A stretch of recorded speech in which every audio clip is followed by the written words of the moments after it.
Alright, hi everyone. I think we'll start now. And first and foremost, welcome to the Olympiad workshop by the Science and Society in conjunction with AMISO, the Association of Malaysian Alumni in the International Science Olympiads. So give our panels here a warm round of applause.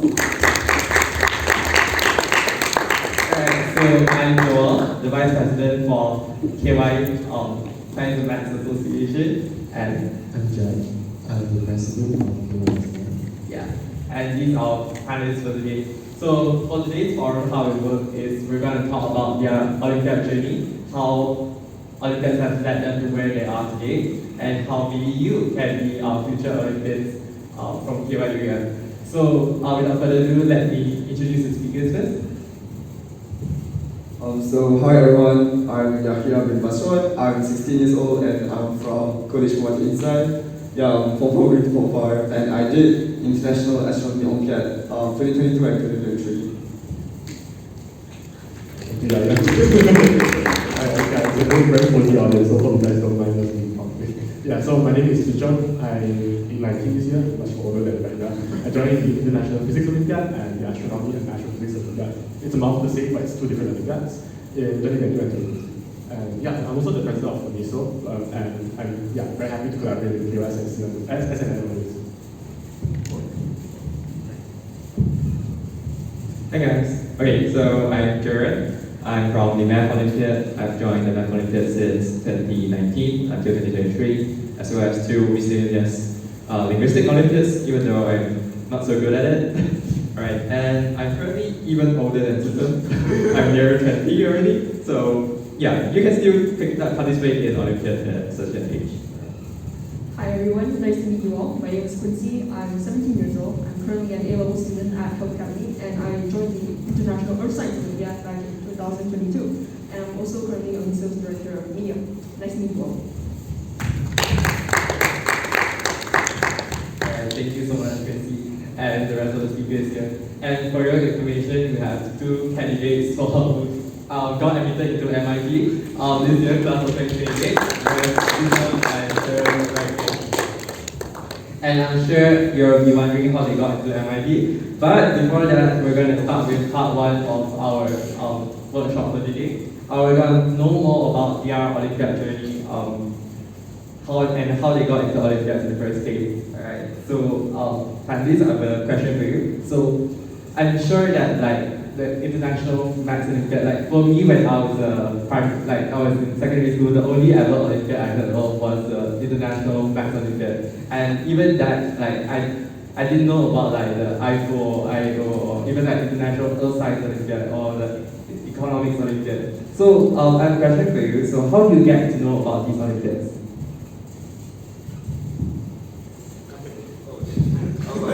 I would say as well. I used to only do Math Olympiad, and then in high school, when I joined, because in high school I joined my school's creative electronics club, so it's like maker club, electronics club, and thing.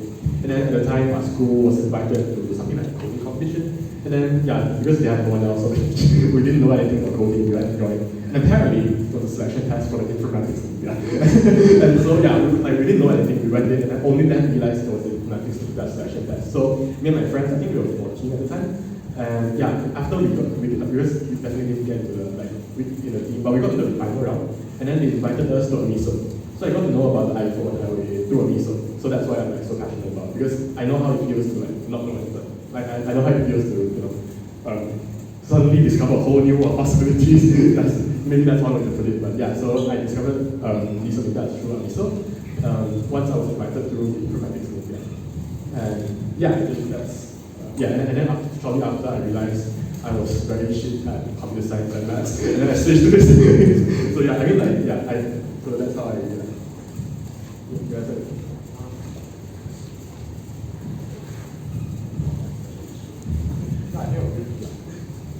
Yeah, I agree. My experience was it's very similar to Zeng's experience. My teacher shared the Galaxy Explorer, Earth Science Explorer competition in our school's Telegram group chat. I'm like, I might as well try this. I tried the prelims round, I got in. Tried the next round, got in. Somehow, I just like, I had basic knowledge in astronomy, not like the maths part, but the theory part, because I'm passionate in it, and somehow I got into the national team. Okay, and yeah, and here I am. I discovered AMISO, and I'm looking at the other Olympiads, hoping to, anyone want to take over? Yeah, I'm not sure my experience about how I discovered because I'm from AMISO after all. But basically, if you search up online the International Science Olympiads, then there's a huge amount of them, and any one of them is just as equally as good as the rest of them. It's just IMO is more famous because it started in 1959. Thanks. Yeah, it is the oldest, and that's why it's more famous. There's nothing special to it. And recently, there's even one like international, what is it? Artificial intelligence Olympiad. Yeah, so there's a bunch of them, and you can search out which one you're interested in. My story isn't that special. I started joining Olympiads like Astro and some of the math and science ones back at the start of high school. And then towards the end of high school, I was just looking for more competitions to join, like trying to fill out my CV. And I just googled the words Malaysia High School Science Competition. And what's it called? Alumni Explorer and Galaxy Explorer competition popped up. First result. Okay, click, register. That was it.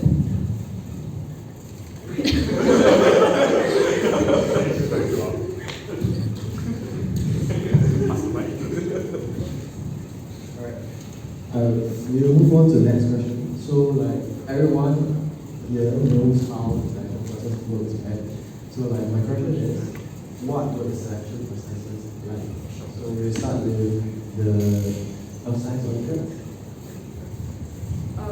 The selection process has actually changed a lot in the past couple of years because we've gone through both online and offline Olympiads, right? So I'll just say the new section now.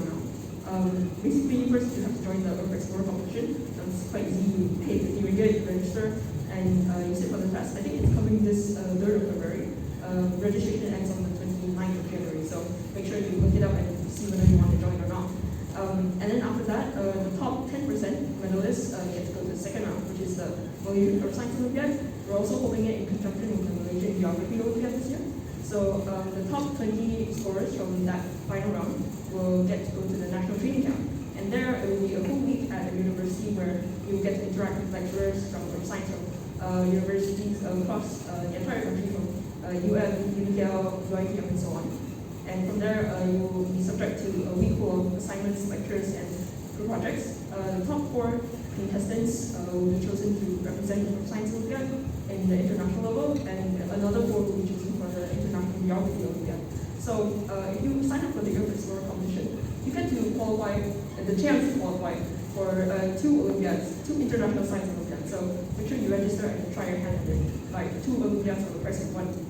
Okay. Alright, so for the Math Olympiad selection, it hasn't changed much since around 10 years ago.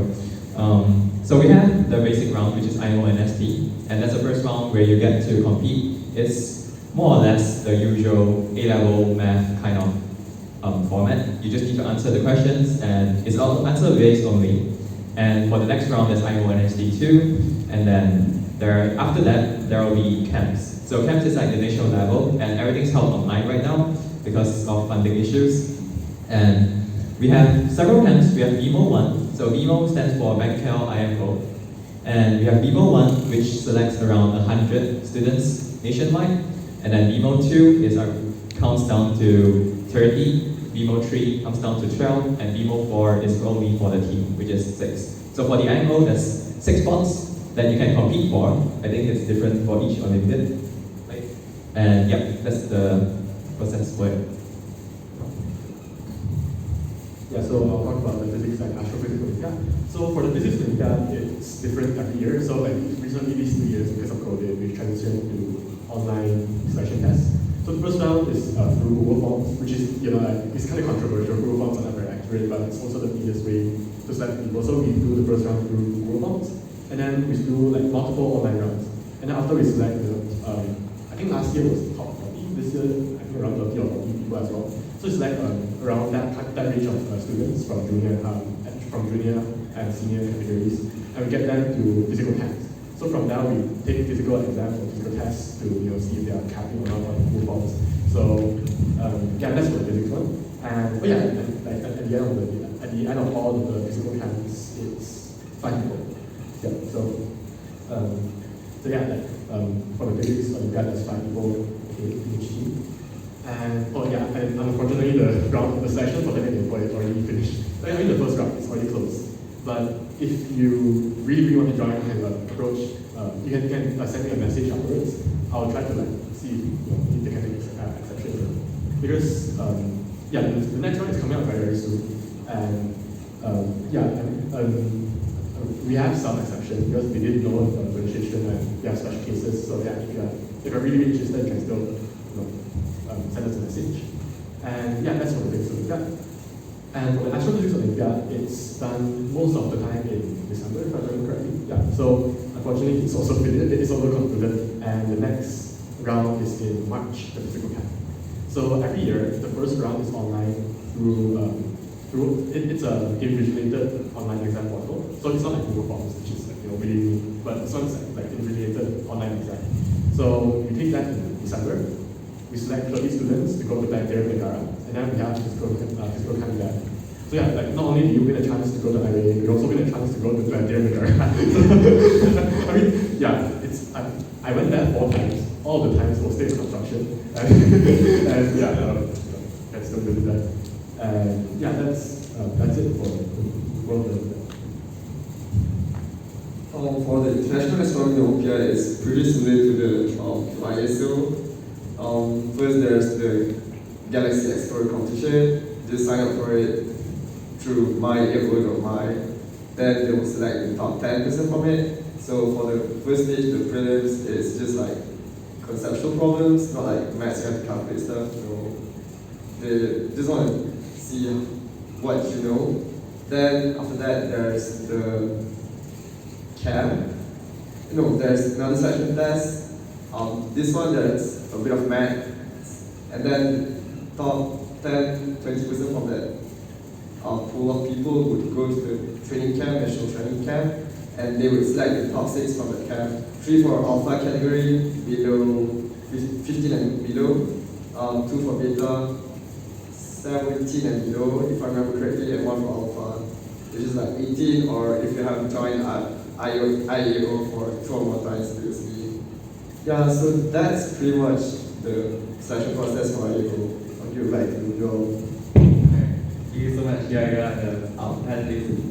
So I believe one of the learning questions I received in the Google Forms when you guys signed up was because A-levels is a really, really rigorous course. So firstly, speaking from my own experience, in 24 months, even though it's the longest A-level period out there, I feel like I want to die every day. So I cannot imagine, let alone people who are doing 18 months and 14 months crazy.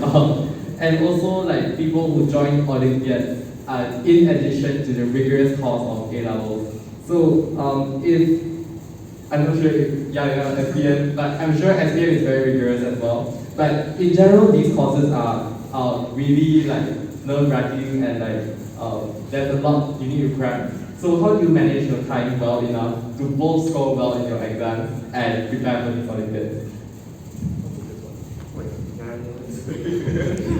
Okay, actually, before I start this question, I want to give you guys a fun fact. So even though I'm on the physics team, the national physics team, I didn't get an A star in SPM physics. I only got an A. So I think I told this story to Jordan and my friends a lot. So I think you all also know the story. So basically, because I took IGCSE in my high school, I didn't take SPM, so I really didn't. Honestly, because at that time I was also busy preparing for physics. Yeah, so I never touched the SPM passing before. And then I went to the exam hall and I realized there was an essay question. So, because an essay, right, there was something about heat conduction, how to make a house cooler or something like that. So I wrote a whole essay on it. And then afterwards, I didn't know what went wrong. Until why side, 1 month ago. You all told me that I should have wrote a table and put all the points in there. Isn't it counterintuitive? It's an essay problem and you write a table inside it. So, I have no idea how that works, but just a little fun fact. So, what I'm trying to say is that exams and preparing for exams and preparing for Olympiads are 2 very different very, very different like scenarios. So don't be like me, please do your past year papers. Yeah, so going back to like A-levels and preparing for rigorous courses, and yeah, definitely do past year papers because they are the only way that you know what the examiners want. And yeah, you know, like you have to really you don't want to just focus on one subject in particular. You have to focus on all the subjects. I think my point is that try to pick subjects that you really, really want. If you're only picking it just for the sake of picking it, then it's wasting your effort. So yeah, pick the subjects that you really want, so that you have the motivation to study them, and yeah, do a lot of past year papers to know what the hell they want. So yeah.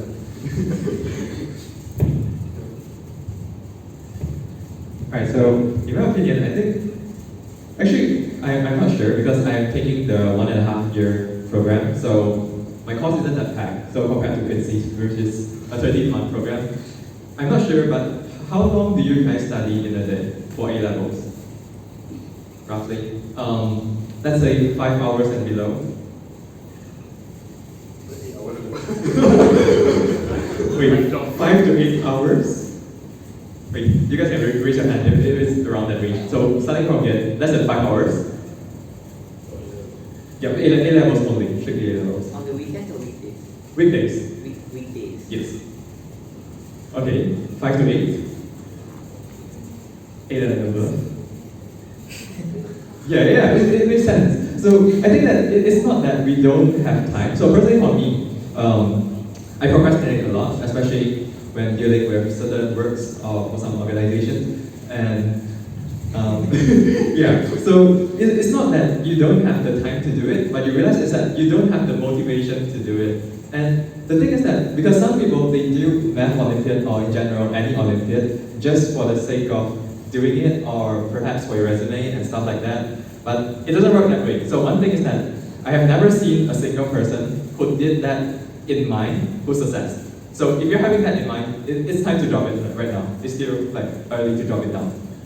You can pick the one that you like it the most. It doesn't even have to be Math Olympiad, like the most prestigious ones.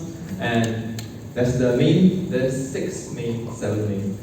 science Olympiads. But even if it's not any of them, it still works. Like the most important thing is just to choose one Olympiad that you have the motivation to do it. So you have the time. You surely have the time. It's just whether you have the motivation or not. So pick one that you have motivation in. And if neither of them motivates you, reconsider your choice on joining Olympiad, because that's not the only path of towards university. For example, last year's. I think Jared is trying to say like the MIT admin, right? Yeah. So there's this story that so the founder of AMISO is Justin, and he did a lot of Olympiads. He did Astronomy Olympiad. He did I'm not sure he did other science, but he did. So like, basically he did computing, he did other science, he did IOA, he did iPhone, he did everything. And but like he didn't get into MIT, but he got to Harvard, which is like a huge like kudos to him, because Harvard is like one of the most prestigious schools also. But the thing is, he didn't get to MIT, but another guy from my high school, he's called Kingston, and Kingston was from a debate background. So he did debate, he did policy, he did like advocacy, things like that. And he also did IBs. So he balanced that with debating and everything. And he got into MIT, which is like, so yeah, he did IB in like one of the scholarships that was like that, I think sponsored him to go to the US to study. So yeah, he did a very rigorous course, and he also balanced his hobbies like debating on the side as well. So I think what I'm trying to say is that you don't have to just do a definite other avenue that you can take. Yeah. So I think for example, when you're applying to MIT, there's this 4 optional portfolios. So the first portfolio is the MIT Maker portfolio. The second one is a research supplement. The third one is the performance art and music, I think. And then the fourth one is visual arts and architecture. So like MIT recognizes that not everyone that's smart has to do Olympiads. Like if you really like maybe composing orchestras, then you can submit performance art portfolio. And if you really like engineering and making stuff from 3D printers, basic and something like that, then you can submit an MIT Maker portfolio. So they recognize that there's more than one avenue for you to show your talents and wishes. So yeah, you don't have to constrain yourself to Olympiads. Like I experienced this firsthand when I was like in junior high school, because at the time I only knew like Math Olympiad and computer science Olympiad. So I was really stuck on that. Couldn't progress. I was really shit at it until I progressed out of it. So that's a really big thing to do. And yeah, give it back. Alright, just a short reply. I totally agree with that point. So the thing is that you just need to have passion in something, like whatever you want. So MIT doesn't look for perfect scores. If you're hoping for that, you can look at Cambridge. Because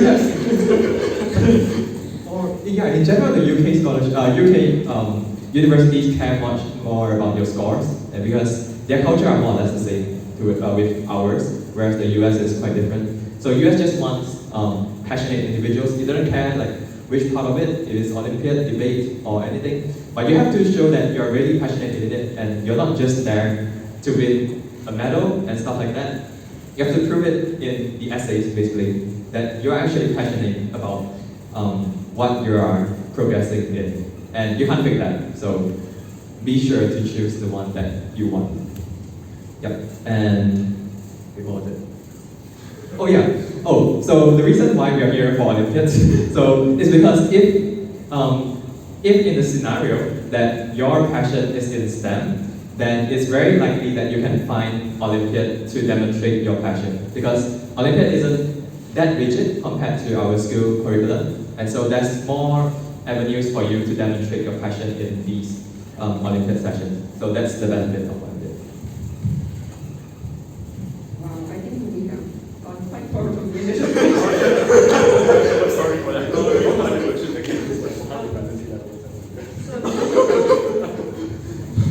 So the initial question was about how we balance our time between A-levels and our Olympiads as well, right? Personally, for me, my IESO was during my IGCSE year, and I managed to pick the Olympiad that matched up exactly with my school's exam seasons. I know, lucky me, right? The final round of my IESO was the week for my midterm, and the actual week of the IESO, because it was a full week, was on the second week of my mocks. So it was quite a struggle for me. I had to balance both studying for my exams the week before the actual Olympiad itself. I would say that balancing my time was quite difficult because not only did I have to handle my 11 subjects for IGCSE at the time, I also had to try and get my performance up in my IESO up to the standard that was at international level as I was aiming for. I would say that how I manage my time, please don't follow my example. Very poor sleep, and a lot of times I use periods in school. I had 3 periods in my school to study for IESO, and I also started using Google Calendar that year. I'm not sure if you guys know what Google Calendar is. You guys know, right? Yeah. I only discovered it in the last year of high school, and it was like incredible to me. Before that, I always just kept things in my head, things that I needed to do, and I never really planned my time. I just did it as it kept coming. But now that I had IGCSE and IESO at the same time to prepare for, I had to have somewhere where I could track of everything. And Google Calendar was just amazing for that. I could like put to-do lists every day and set a time for when I needed to finish it. So I think time management, especially using a third-party tool, is definitely really helpful to help balance your time. Besides that, please don't follow my example for this. For subjects in class that I felt like I could get on by without studying, like English or math or ICT, I spent quite a bit of time at the back of class with my laptop studying for Earth Science instead of listening to the teacher. So please don't follow that example, but it really helped because I could maximize my time that way. Yeah, so that's how I managed to at least study for IESO as well as maintain my grades for IGCSE as well. Okay, thank you.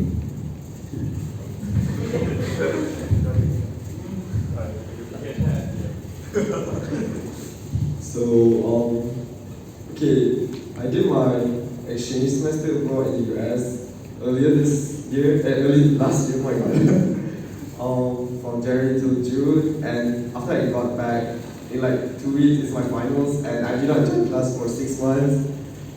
So what I did was, I just like read books, like seriously, I don't know what I'm trying to say.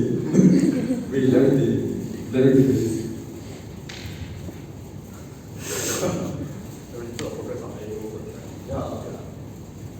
So also, my IELTS also felt like after I came back from my IELTS, next week was my finals week again, and not finals, midterm.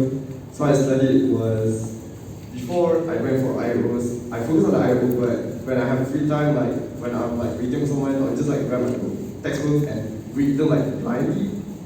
So, and I would only study actively actually like before the day of the exams, high on caffeine. So it like helps to read through the books, like the chapters you have studied in class, like more frequently, rather than in depth. Like, yeah. I'm sure most of us we survive on very little sleep. What's the next question, Richard? So I think I can sense the similarity between all speakers. All of you are very passionate in what you're doing, and then don't really take advantage of you. Right. Okay, now since you guys love Olympiad so much, right? So I'm going to ask you guys what your fondest memories about Olympiad. I think the rest of them are going to say some memories about traveling around the world. Personally, I didn't get to have that opportunity, unfortunately.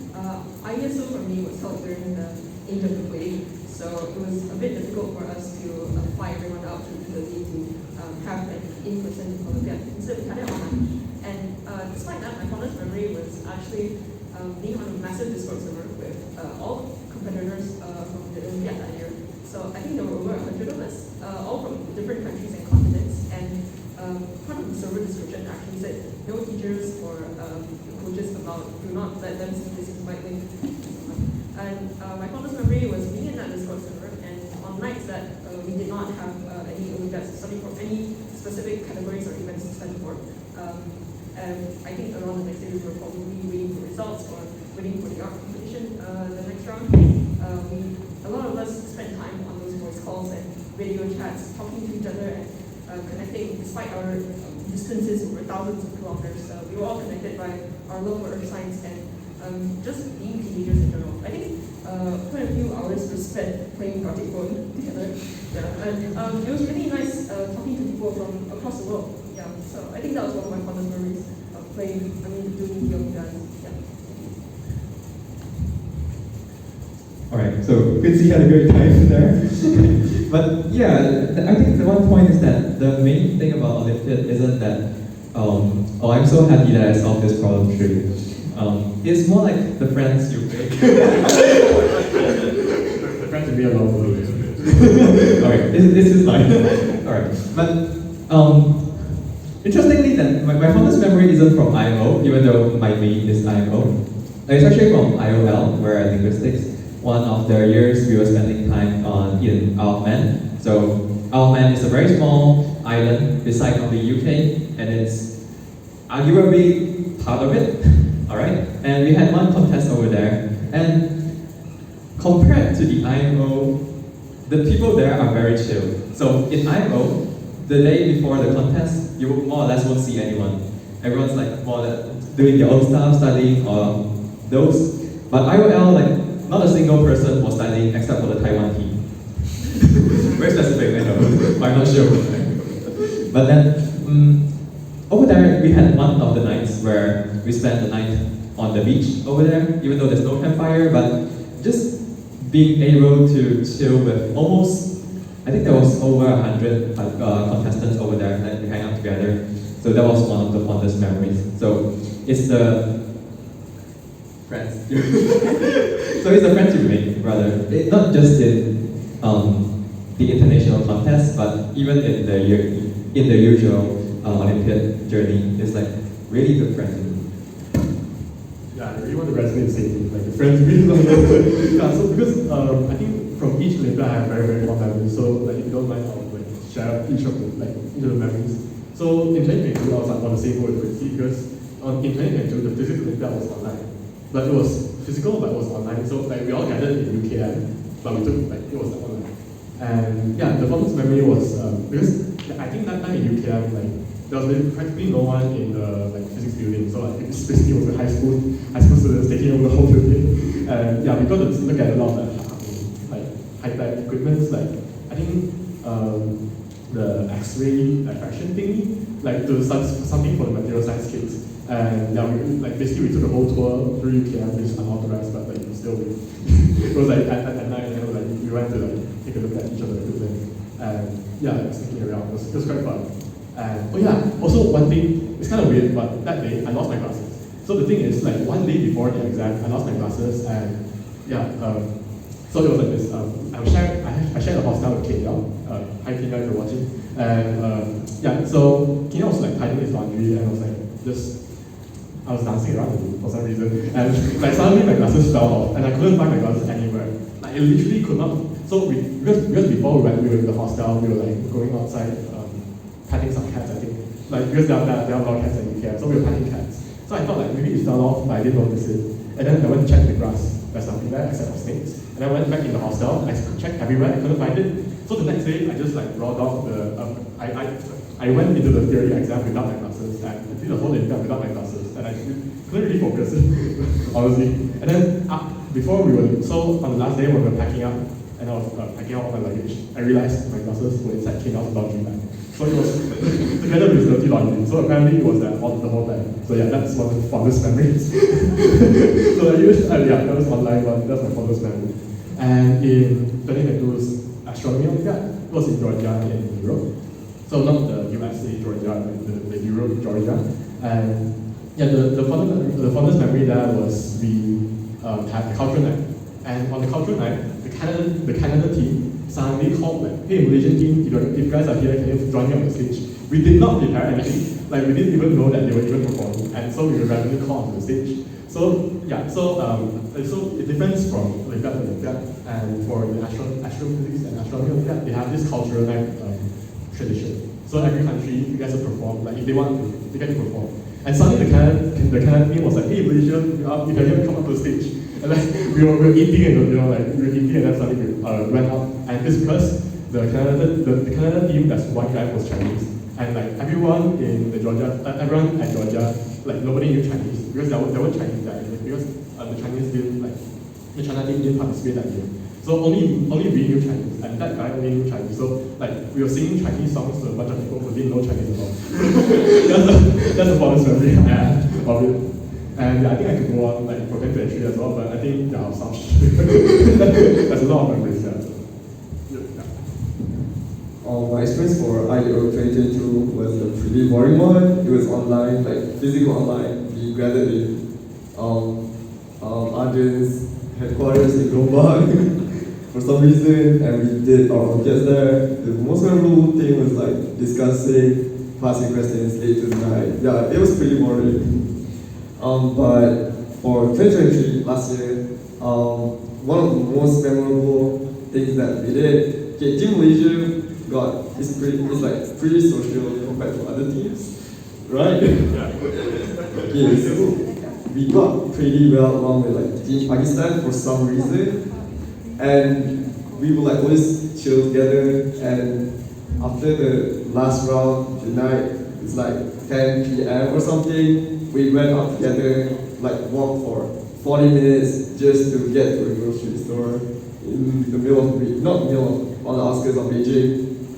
And we bought ice creams in like the -1-2 degrees, freezing cold weather. We eat it together on the way back. Bought some souvenirs for friends. Yeah, that's pretty memorable. Yeah, that's it, I think.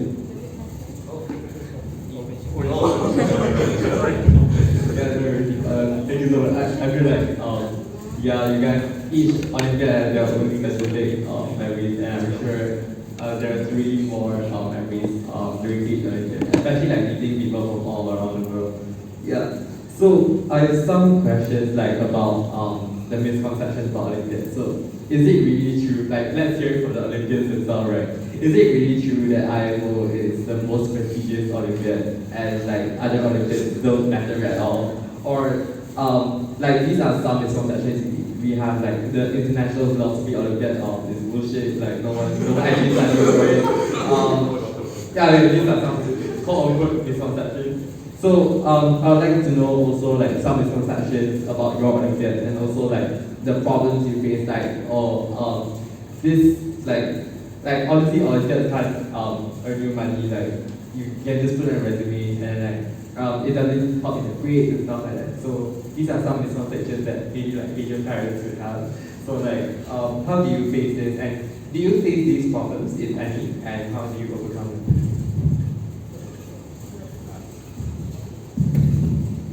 So it's kind of bad for you to badmouth the philosophy of that Joel, because actually I met Joel before Olympiad, because before Joel joined me, so like I met Joel at the philosophy Olympiad, so actually that's not like Dr. I did not know. But yeah, I think like I'll resonate what Joel said like a few questions back. Like each Olympiad has their own like thing for like students who are very passionate about it. So like from my philosophy is that if you're really passionate about it, like then whatever problems would seem small if you really want to do it.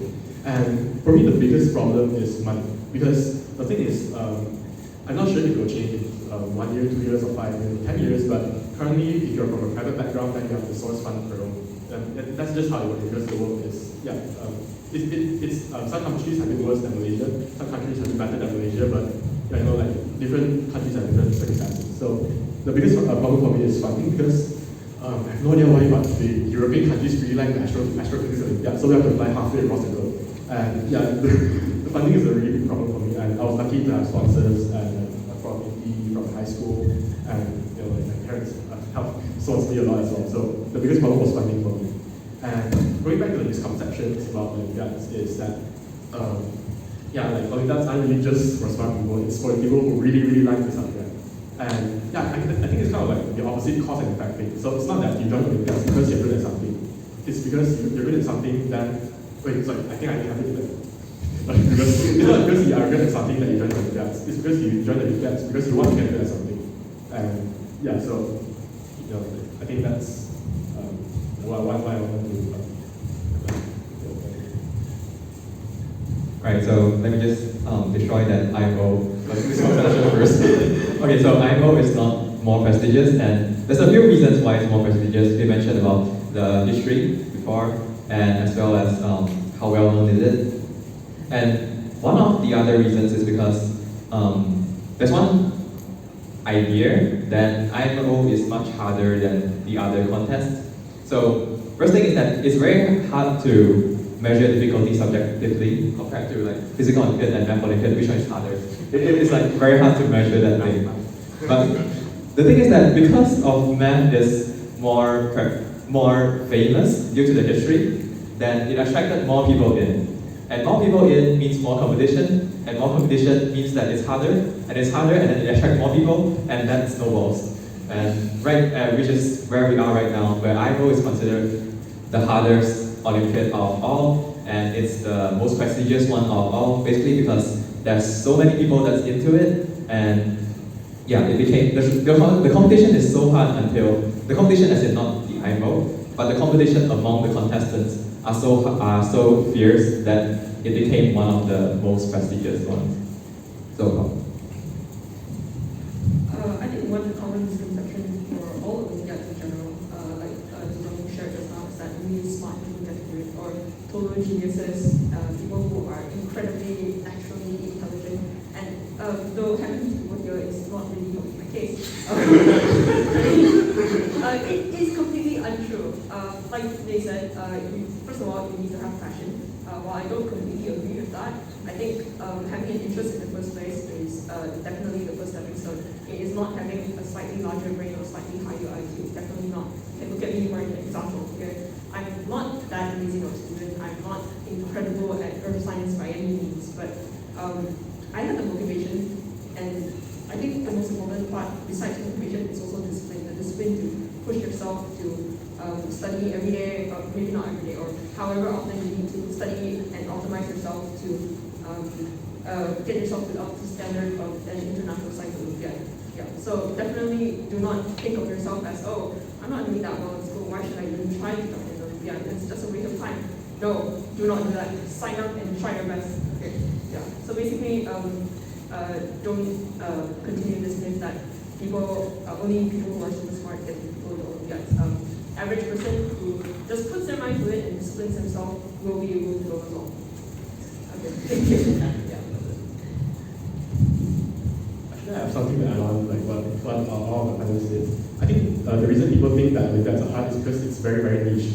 So because I'm in the same class at Olympiad, so sometimes I see him doing weird geometry problems. And on his iPad, it's like weird lines and circles. I have no idea what he's doing. And I think that the reason why like math or like different Olympiads seem hard is because how niche they are. Like if you've never seen lines and circles and all that kind of shit, it's very, very intimidating and it's very, very it's very like frightening. But yeah, like it's even used as a benchmark for AI. I think yesterday or 2 days ago, like alpha geometry or something. So yeah, it's notorious because it's so niche that makes it so hard. And I think the same thing happens in physics as well. Because if you study for physics, then you'll study how to solve like a specific differential equation. Like for example, like the simplest wave equation is an example. Like if you've never seen derivation before, you will not know how to solve it in different cases. So like they have very, very niche examples that you apply to different problems. So yeah, you have one idea that's very niche, and you apply that to even nicher like scenarios. So that's the reason that makes it hard. Because if you've never seen that general idea in the first place, then you wouldn't know how to approach the different problems. So yeah, I think the thing that contributes most to difficulty is the niche. And also like the astronomy Olympiad. Do you think that IOA, the astronomy and astrophysics Olympiad, has a lot of math, which is it's getting mathier and mathier by the year.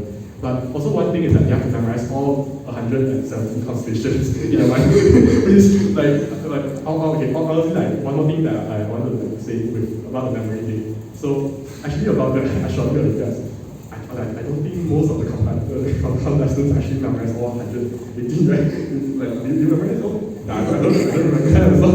But like everyone, like okay, so in 2022 when we were flying to Georgia, like we met the Singaporean team on the flight as well. So we were supposed like, so we went to say hi, but like we realized that they're also memorizing all the constellations, like on the flight itself. So yeah, like yeah, the nicheness is what contributes. Is what contributes to the difficulty. Yeah, I totally agree with it. One of the misconceptions that I think is common in Olympiads is like, maybe like your teachers or your parents think that what you learn for Olympiads is useless, right? So I totally disagree. Like even if you don't use the information, the methods, the constellations that you learn for your Olympiads, like it develops problem solving skills, it develops your way of thinking that you can apply in your A-levels, SPMs, IGCSE, whatever you're taking in your life, your day-to-day life. Yeah, so it's really useful to have that. Like I see myself as a completely different person from like last year pre-Olympiad and now. Yeah, so do Olympiads if you're passionate. Thank you so much. And speaking of like the person you are different now, I believe Jack has a question. So you guys have been talking about what you are studying for Olympiad, right? So my question is, what Olympiad have done to you? So what have Olympiads taught you, and how do they shape you into who you are today? Wow, really. Okay, I think they definitely taught me how to better manage my time. As I mentioned earlier, starting being a planner and to do this, I think it's made me into a more efficient person. Besides that, I also think it's definitely improved my ability to work under pressure. Part of ISO is that the main Olympiad itself is 8 hours long. We have like data mining tasks is what it's called, and we have to sit through copious amounts of data and research reports to formulate conclusions about questions they ask us. Maybe they could give us a report about a 50-page UN research summary about, say, the climate in the Arctic regions, right? And then the question will be just a multiple choice one-mark question about, hey, what's the temperature like around this time of year? So you have to sit through the entire article, look for the information you need. I would say use Control F, and after that, find your answer, right? But then, of course, because it seems like, oh, maybe it's just this one question, they also give us case studies and a bunch of other like situations to put ourselves in, maybe as climate scientists or policymakers, and we have to answer all these questions and formulate not just responses to simple questions like, oh, what's the temperature at this time of year, or what kind of winds will go in this area. It will ask us to recommend specific policies or measures to be taken to address specific climate concerns. So having to do that, all within an 8-hour period with no breaks in between, definitely helped improve my time management and ability to work under pressure, because there's really no help for you in that sense. You have to keep yourself in a state of complete alertness and always on your toes to try and answer the questions as best as possible. Beyond that, there was also another event in the area, so it was called the Earth Systems Project. Basically, you were put into a team with contestants of other national teams, so we would be mixed up with people from all across the globe. I remember my team had people from Canada, Australia, US, and then also Bangladesh, India, and China. And it was, we had 24 hours to present somewhat of a case study presentation on the topic they had given us. And because all of us were in different time zones, it was so difficult to work with each other and try and we had to sift through data and also compile reports and specific bylines from many research reports that we find online, and then come up together with a 10-slide presentation to present over 10 minutes to a panel of judges by the end of those 24 hours. I think it was one of the most stressful 24 hours of my life, to be honest. Very poor sleep was achieved in that 24 hours. So yeah, I think it's definitely helped me improve my ability to work under pressure. Besides that, a more holistic thing that's changed about me is my appreciation for the Earth. I mean, kind of obvious.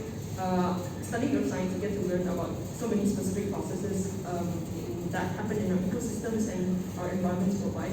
Like for this, I had no idea that there were so many specific ocean currents and upwellings and downwellings that were going on underneath the surface of the water of like all of our 7 oceans that actually help not only contribute to global temperatures, but also the composition, the biological composition of our marine ecosystem as well. It's all a really interconnected system, and it's given me a greater appreciation for our planet. Back then, I was a little apathetic to all these global movements and climate justice ideas because I felt like I was just a girl, right? What am I supposed to do? I'm hearing all this about all these companies like fossil fuels and so on, all like how to say, burning these fossil fuels and contributing to climate change. I didn't really feel like I had any appreciation at that point, and I was quite nihilistic about our environmental future.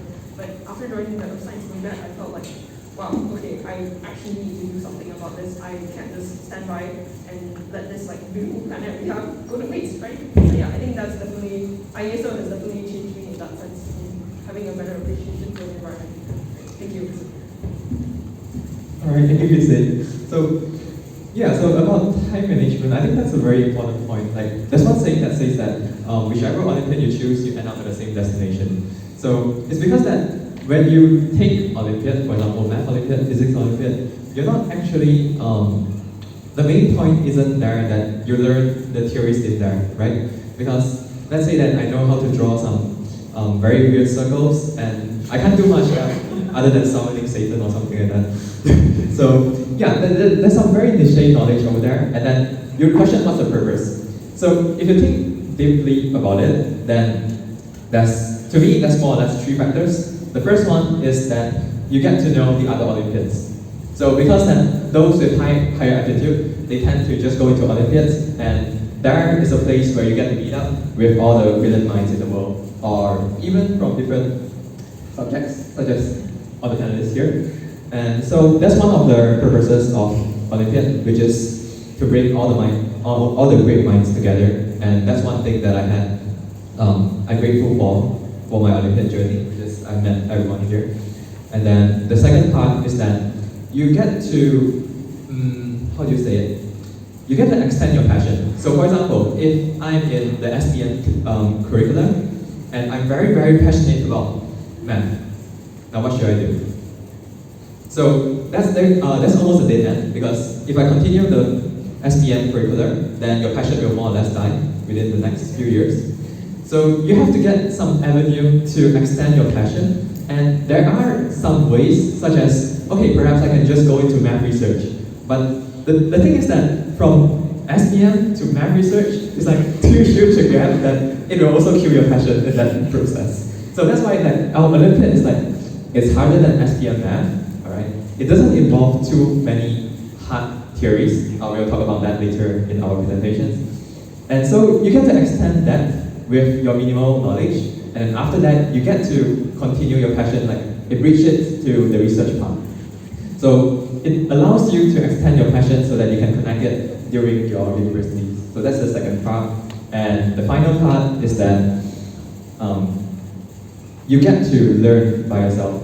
So, because in school, everything is spoon fed to you. A-levels, you have a slide that's 100 pages long, and you just need to memorize everything in there. But for Olympiad, for a very good reason, there isn't a lot of well-established resources for you. So it isn't like, okay, here are 3 textbooks, you finish this, you can score full marks in the IMO. So there's no such thing as that. So you have to force yourself to actively search for those resources, and that will be something that's very helpful later on if perhaps you are going out to a society or you're doing your own research where there won't be anyone to tell you what to do, and you have to decide what to do for yourself, then Olympiad will be a good experience for that. Yeah, I have to like cover up the mic because it was like cool. So I think there's 3 points that I want to like reply to this question about like how Olympiad shaped myself. So the first one would be self-management, definitely. So echoing what you said about Google Calendar, what Jared said about looking for resources by yourself. So yeah, like Olympiads really teach you to like find the needle in the haystack. Like because most of the time, because as I said, like 1 problem ago, the problems are very, very niche. So you don't really find these resources available online. Like even if you ask ChatGPT, it's definitely not going to give you the same answer. So I mean, like it won't give you an answer. It's just insane. So yeah, it teaches you how to like manage how you find information, how you manage your time, how you manage to like complete all your studies. So yeah, echoing Quincy and Jared's take on that. And the second thing is that the other add-on is it gives you a much more deeper appreciation for like the subject itself. So I'm not sure about math or science. I mean, like definitely science helps you appreciate the world. I'm not sure about math. Okay, but like for physics, because so like I think finding it one way is like when science only adds the beauty of the universe and never subtracts. So for example, you can look at light bulb and instead of looking at that's a yellow color light bulb, you can also look at the electromagnetic waves that mix it up. You can also look at the Maxwell equations that governs like the propagation of light. And when you look at the shadow, you will see that it's actually following the path of conic section. No matter what planet you are on, no matter what solar system you're in, no matter how big the planet is, the shadow of the pole or anything will always trace out conic section. So like it's these little nuggets of information that make you appreciate the world much more better. And also one more huge fact is that no matter how big something that no matter okay, so if something is like floating along on the water, no matter how big it is, like a boat, or how small, like a cute little duck, the angle that it makes with the water is always inverse sine 1/3. So like no matter how big or how small the ship or the duck is, it will always make that specific angle. Like you wouldn't have known that if you didn't like get the chance to see these very, very niche things, but once you see it, you can't unsee it, right? Like every time I go to the beach, I'm like, hey look, that's inverse sine 1/3. Hey look, that's inverse tangent 1/8. So yeah, like you get to see things that you've never seen before. It gives you a deeper appreciation for like, the subject, like in everyday life as well. So yeah, I'm not really sure about math. I really, that's the joke. Like, yeah, combinatorics is average. Okay, so that's the second part. Like the first part is self-management, the second part is a deeper appreciation. And the third part is, again, the friends we didn't have with. Share with y'all guys. So, I think we also have a round in the IOA that's almost similar like Quincy's. So they mix up the teams from different countries. And so for IOA, we have that called the team competition. And the thing is, they give us very weird instruments. They give us I think it's something like a wooden circle, and then on the circle there's like a plastic with all the constellations. So they don't give you instructions on how to use that wooden circle and the constellation. So apparently you have to figure out that the angles on the circumference of the wooden circle thing corresponds to the time or something like that. So like it kind of works like a tennis field, but it's not a tennis field. So yeah, like they give you a weird thing with no instructions, and you have to figure out how to use it with your teammates from different countries. So it teaches you how to work with people you've never met before. It teaches you how to like respect people, and like it gives you a chance to it shows you why language is such an important part of our curriculum or our culture. Because like the only thing that I have nothing in common with this guy from Romania, but the only thing I have in common with him is that we precisely remember the period of precession of the Earth's axis or something like that. So we work on the problem together. Like nothing else connects us together other than that weird astronomy fact. So that's one thing. And another thing is it gives you a chance to meet all the amazing people. Like when I met Joel at the Malaysian philosophy selection camp, when I met Adam and Alden at the physics selection camp as well. And I also met like this 14-year-old kid from the US. So initially So it's in this field though, and initially, I'm not sure if he's watching this, but initially people found him kind of weird and hard to talk to, but actually he's a very smart kid. He's only 14 years old. We didn't know that. We thought he was 17 or 18, but after he got absolute winner in the iPhone, only then we realized that he's actually 14. Which is crazy to think about. So yeah, it gives you a chance to meet all these amazing people as well. Yeah. So.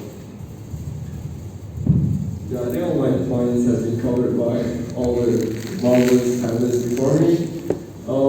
But yeah, so the Olympiads taught me how to study smarter and not harder.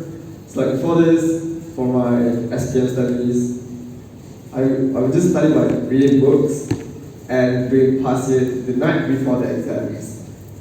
I did that for IAO 2022, and spoiler alert, it did not go well. So I knew something was wrong. I had to change my ways. Then I started looking to study techniques. I started to actually do the past year problems before I studied. So I actually got an idea of how the question will be and the pattern of the question. What is a chapter, a topic that is common in that must be every year. Yeah. So it taught me how to study smarter and not harder. It also as Jun said, taught me how to get resources. So yeah, there's not one book that you have to read and that will make you get full marks on any Olympiad. No, you have to go out there and get resources. So for some questions in astronomy, there's just you can't get those answers or formulas anywhere. So yeah, it taught me how to get resources in a smarter and faster way. Yeah, you should do Olympiad. Yeah, there's definitely a lot of reasons why you should do Olympiads. And actually, one fond memory I have with Zhang is actually he was driving me on the Penang highway, and then we were going over a bump, and then also, hey, do you know that circular motion? So it's yeah, I really agree with those little things. So okay, so let's take a break for Olympiads. Right here, I know you came here for Olympiads, but I'm really sure you guys came here for MIT as well. So let's go on into UK and US applications in general. And okay, besides Olympiads, what other avenues are there for us, students like us, to showcase our passion instead? Because honestly, for now at our age, we're 18, 19, 20, we're at the maximum age limit for Olympiads already. So what should we do to showcase our passion instead?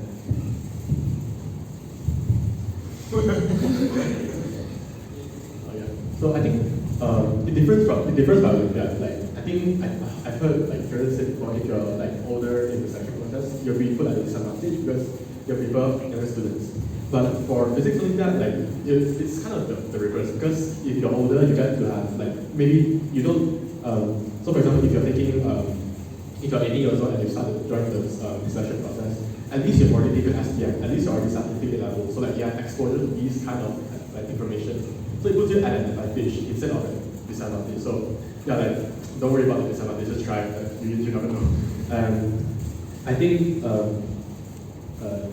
wait, what was the question again? Oh yeah, okay, how to showcase. Okay, so as I said before, MIT has 4 different portfolios. The first one is maker, and the second one is research.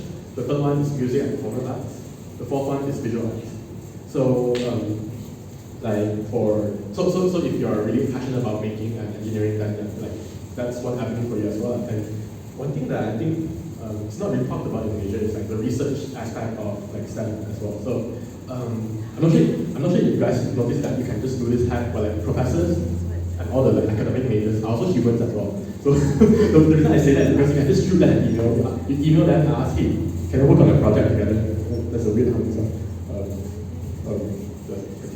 Yeah, so you can just email them. You can just email the professors, hey, can I do a research project with you? And then most of the times, if you explain that your situation, you're interested, that would I'm not sure about different countries, but Malaysians are more enthusiastic about this kind of thing actually.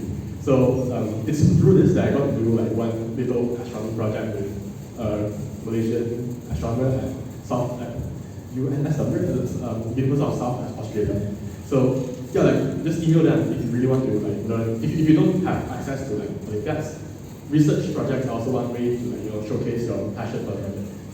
So like, email professors, should ask them, hey, can I do this thing with you? And most of the time, if you email Malaysians, I'm not sure about the different sites. For astronomy, a lot of the professors are very enthusiastic and passionate. Hey, you're Malaysian also, can do this together. Yeah, like it's a cool thing. Hi, I think this is my media director moment speaking. One way you can further your interest in STEM is joining AMISO. Guys, come on! So our next community recruitment will be opening up in April next year, and AMISO, if you follow our Instagram, is a fantastic way for not only you to improve your interest in STEM, but to also spread the opportunity to others as well. We have many opportunities for you here to if not just improve your CV, but also connect with other people who are like-minded and interested in STEM like you and Olympiad as well, but also to participate in initiatives that actually impact the community around you. Like recently, we just held our inaugural Youth STEM experiment camp. It's called in Penang. I visited college in Penang, and it was a 2-day camp full of lab experiments, and I think they can speak more to it. They were actually there, right? Yeah, and we managed to ignite scientific opportunity among students from high school and KYU all across the nation. So there's one opportunity there. Beyond that, event planning, you could also be part of our AMISO monthly challenge team. We come up with questions every month to add somewhat of a monthly challenge on Instagram and Facebook for people to, as a low-effort way to try to hand a new science questions from Olympiads that they have never even been exposed to before. Our season 2 actually started recently, so go check out our Instagram and you can participate as well and win exciting prizes. Just try a new science, try something you've never tried before. You could also be part of our newsletter too. We have a quarterly newsletter that we publish with our Communications and External Relations Department. You can be part of that if you have writing skills and you want to talk about science and scientific opportunities for Malaysian youth as well. I'm very hopeful for your CV.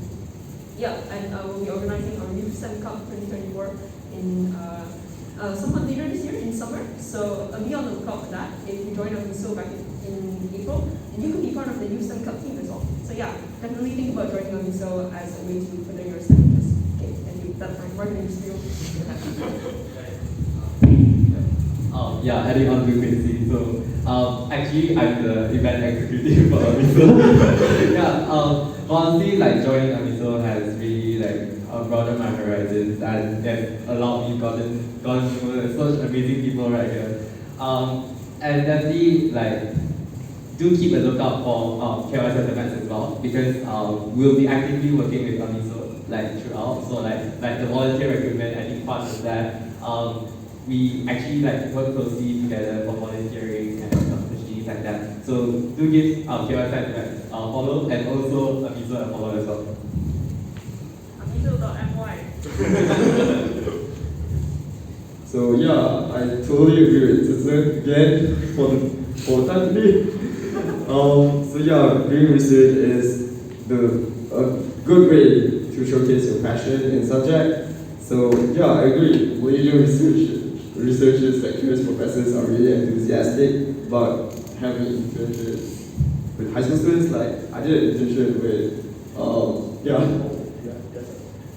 at Ministry of Malaya at the National Center of Particle Physics with a lecturer. He's in Norway now, but he was excited to have me. He really guided me. We did a project together, and I was 15 at that time, 2 years ago. I'm sorry. So yeah, it's totally not you can totally do it. Don't worry. Just reach out, shoot emails to as many lecturers as you can. Yeah, when I was in the US earlier last year, I shot out emails to a few professors at universities near me, and they did not reply or they rejected my application. So you guys are lucky to be in Malaysia. Yeah, about that, I think it's just Malaysia, because I think John also has research projects also, if you guys have some connections with us. But yeah, join a lot of networking events to meet professors. So I'm not sure if they're doing this every year, but at the start of last year, they had this Global Malaysian Astronomers Convention event. And yeah, it's from that actually that I met so many different professors. And I got the chance to like from there I realized, hey, I can just email these people actually. So yeah, like, they're also human, so like yeah, just try your best. And there's a beautiful saying, shoot for the stars. If you go, shoot for the moon, even if you yes, you land on the mountain, like land on the atmosphere and burn to a meteor. And yeah. Yeah, so I think the question is that how do you demonstrate your passion if you don't have the Olympiads? So if you start very early, for example, you start with 13 and you're very passionate, of course you can take Olympiad and then you have the Olympiad medal to show that I actually put this work in and I'm passionate about this, alright? But then let's say that you don't have that privilege and you're starting at 18 and you want to prove to the universities that you are passionate about this thing you claim to be passionate about. So think from their perspective, like how can they detect you are passionate? So the first thing is that whatever you say is just false, okay? So because they can't just simply take your words, right? Because everyone can say that I'm passionate about math, right? I can also say that I'm passionate about physics. but then it's very easy to look at my resume and then poke holes in it, like, okay, you're passionate about physics, and then there's nothing in there. So the most important thing is that you must prove to the universities that you have done some work towards that. So one of the ways, as Susan mentioned, is that if you shoot an email to a local professor, not everyone does that, all right? You compare this to everyone who claims that I love math. I say that I love math, and Susan shoots an email to the math lecturer and actually have a research project without even mentioning that he loves math, he'll get considered more than me. So the most important thing is that not to talk about your passion, but to do it. So whichever way you want to. So one way to doing it is, of course, you get to do research. The second way is you get into some organization, because these are the more or less the short-term ways that you can do it. If it's Olympiad, you're starting at 18. At least for Math Olympiad, there's no chance that you're going to get even good at it. So because it's a very niche topic, and then it takes a long time.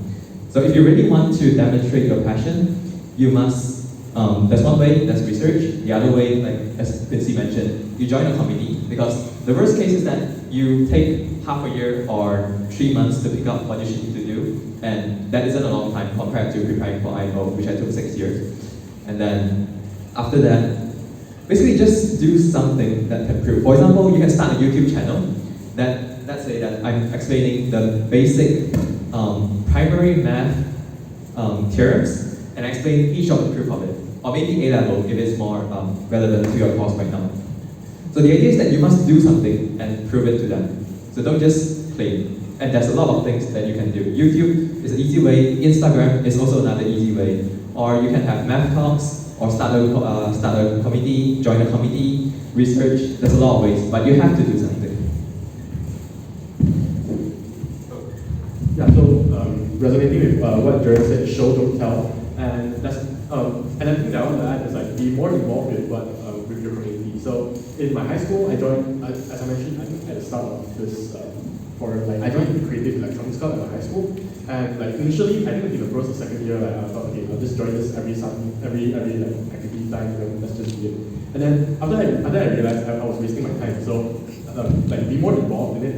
And then that's also one way to showcase. I mean, like if you really want to do science stuff, then be involved like the STEM community in school. I know that you guys have like KYUEM Science Olympiads, so like that's one avenue like right in front of you. And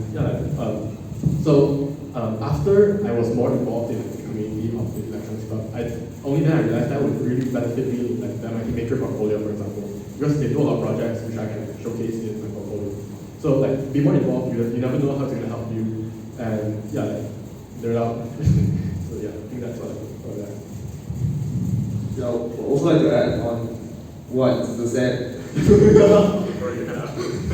So you guys should focus on depth instead of breadth. So instead of joining like 10 clubs, try to focus on 1 or 2. And instead of doing like 10 extracurriculars, instead of like your focus of extracurriculars being on like computer science, physics, maths, you're doing everything, try to focus on something like you're really passionate about and that you think you're capable of doing. Yeah, don't do like a lot of stuff. That's a red flag for university admissions. it may impress scholarships in Malaysia, but not who the university admissions is. Yeah. Just fun fact, like MIT only takes five awards that you have. Oh yeah, 5. And 5 awards for academic awards, as in Olympiad, and 5 non-academic awards, such as whatever that is not considered academic. Best pass in class of 25 or something. Or senior norm or something like that. Yeah. So there's only 10 spots, alright? So don't bother like filling too many of them. Just go for that as yes.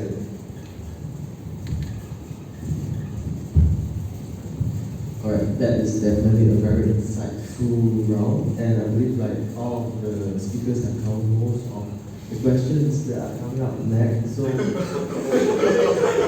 because of time, because due to time constraints, we are just going to ask one last question, which is the general advice and takeaways question, the last one. If you had one piece of advice to tell the audience here, what would it be? You start with Quincy. Okay, I think the one piece, I think I mentioned earlier that I disagree with Tazami and Jordan just now. It's about being passionate about your Olympiad. I think my one piece of advice is to find a motivation for yourself and make sure that that motivation is what really keeps you going. And it doesn't matter whether the motivation is about whether you're interested in the subject, you're passionate about the subject. It could be anything. Maybe you want to make your parents proud. Maybe you want to improve your CV when you're doing admissions. Maybe you just want to impress girls. There's nothing wrong with that. As long as you stick to your goal and remind yourself every time while you're studying to discipline yourself, why am I doing this? Because I want to do so-and-so, ABC. Then I feel like that was really going. That's how it went for me. Initially at the start, I will admit, I wasn't super passionate about earth science. I initially was just joining it to improve my CV and slap something on that looked cool. I didn't expect to get to the international round, to be honest. But by the time I got there, my passions did change. I did start having some love in my heart for earth science. So even if your passions change, even if your motivation changes, just make sure you keep reminding yourself of that. That's my number one piece of advice. And also follow AMISO on Instagram. Thank you. Alright, that's our media marketing manager. Okay, so initially I want to talk about passionate, but it got shut down, so I'll talk about something else. Alright, so one thing that is equally as important is to question your own life. Alright, as in question what you're doing right now. So for the most of my time in SPM, what I did was, as usual, I just study and then hopefully I get a full A star for what? For Petronas, and I get rejected for Petronas in the first round, not even the interview by the way. And so you have to start asking yourself like, why am I doing this? Why am I doing this A level? Is it really important? Is this A star really important? Or could I have been, okay, so let's say that I have just talked about one of my friends who decided to take 5 courses so that it looks more impressive in their resume.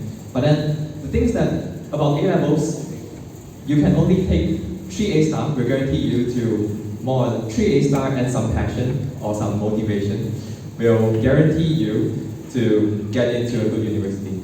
But then why do you need 5? So the thing is that A levels should be meant for us to learn. But then, to be honest, I would say that A level isn't the best way for you to learn. And you don't even have to restrict yourself to learning from school only. You can look out, like let's say that I'm very interested in photography, then why can't I do that? So the thing is that many people doesn't question that the path we're going down. We are given a path since primary school. You finish primary 6, you finish SPM, you finish A levels, you finish university, and you land a good job, and you die rich, and that's it. Okay? So that's the path. Or some people say that it's a ladder. But then beware that whether that thing is what you want or not. I used to want to be a pure mathematician, but right now I'm like seriously considering it right now. And you should consider what is your future, what is your goal, and then start to think whether the steps you are doing right now, is it moving towards your goal or is it moving against it? I think actually like so for the advice I want to give, I want to use like So I know I'm from a STEM background, but I really remember one thing that my history teacher said. So like throughout history, no matter it's history or it's present or future, one thing that's always there is change. Because nothing is always there, everything is always changing. So it's like you have to have this mentality of like it's okay if you don't succeed in this, like you can just try to find something else that you can work on. So I used to really struggle with that feeling when I was really like struggling really badly, and also like computer science. So like it really wasn't my thing. So you know like it's okay to move on, things change, and like just like Quincy said, like I was lucky because the thing I found actually aligned. So like this was like aligned with what I really wanted and interested me. So yeah, like be very open to like changing, be very open-minded. Don't just like lock yourself into one confined space. And yeah, so in physics, flying is actually not flying. Flying is just falling and stuff. So if you want to fly, you have to first fall. That's what I want to say. So Yeah. Yeah.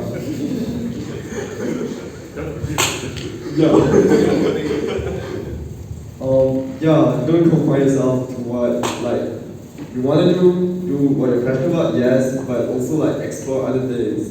Your passion is not like one solid thing. It's kind of a fluid that's evaporating. It changes over time. It can be put into a different container and stuff. So yeah, don't focus on one thing, but don't limit yourself to that. That's all for me. Alright, and with that, I would like to thank all the speakers again for coming all the down way to KY, and give them a round of applause. And you can see the slide here, there's a slide rule, or if you want to just raise your hand and ask any questions you have for the panelists you have here, yeah, just raise your hand or just come forward.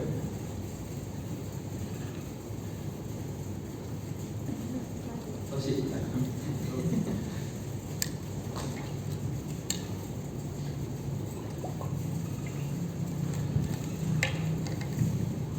Any questions? Don't be shy. There are 2 minutes. you always shield, not like old.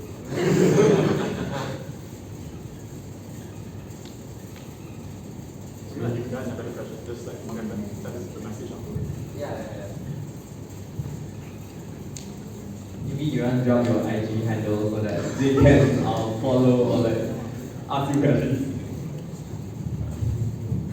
It's at Yahaya bin Basir. That's long. YHAYABINBASIRN. We can call that. Yeah, my IG handle is just my name separated by like periods. So like ONG period Z period Z. I actually created Instagram some time ago, so if you want to find me, just please message here. It's just my full name, Jared Wong.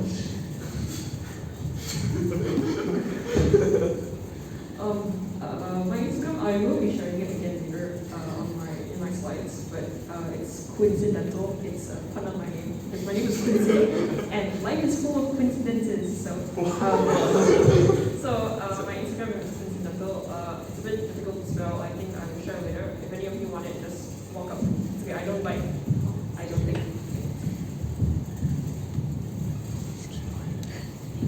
Alright, there's a question here in the title. How do you find KY? Like, what's your first impression of KY when you first walked in? There's a lot of cats.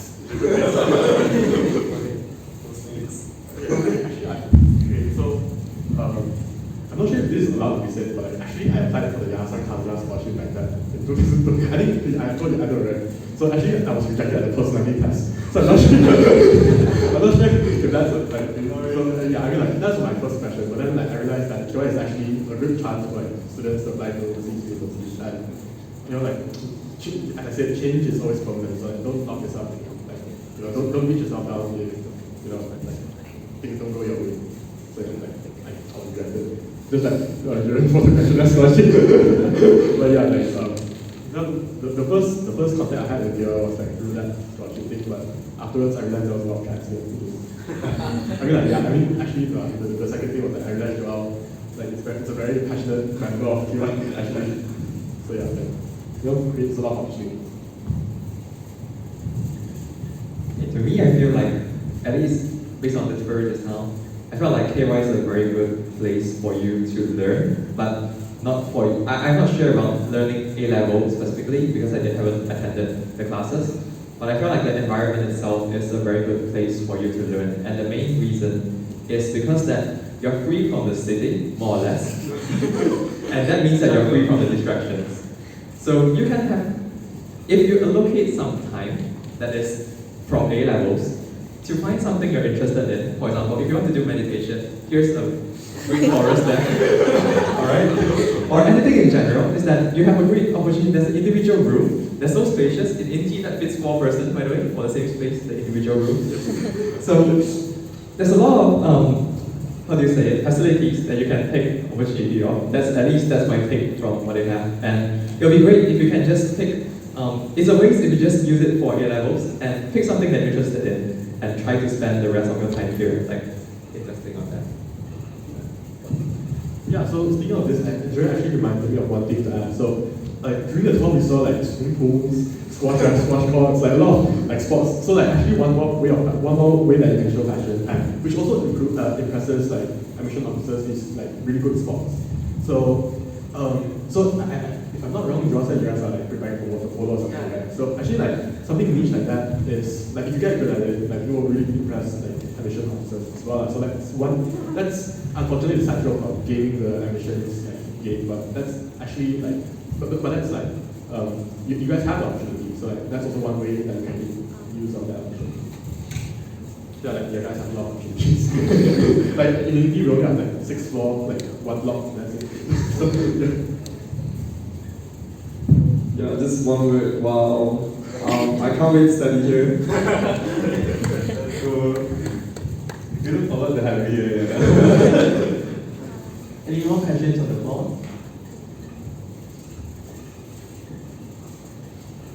Afterwards, we have questions. Oh, okay.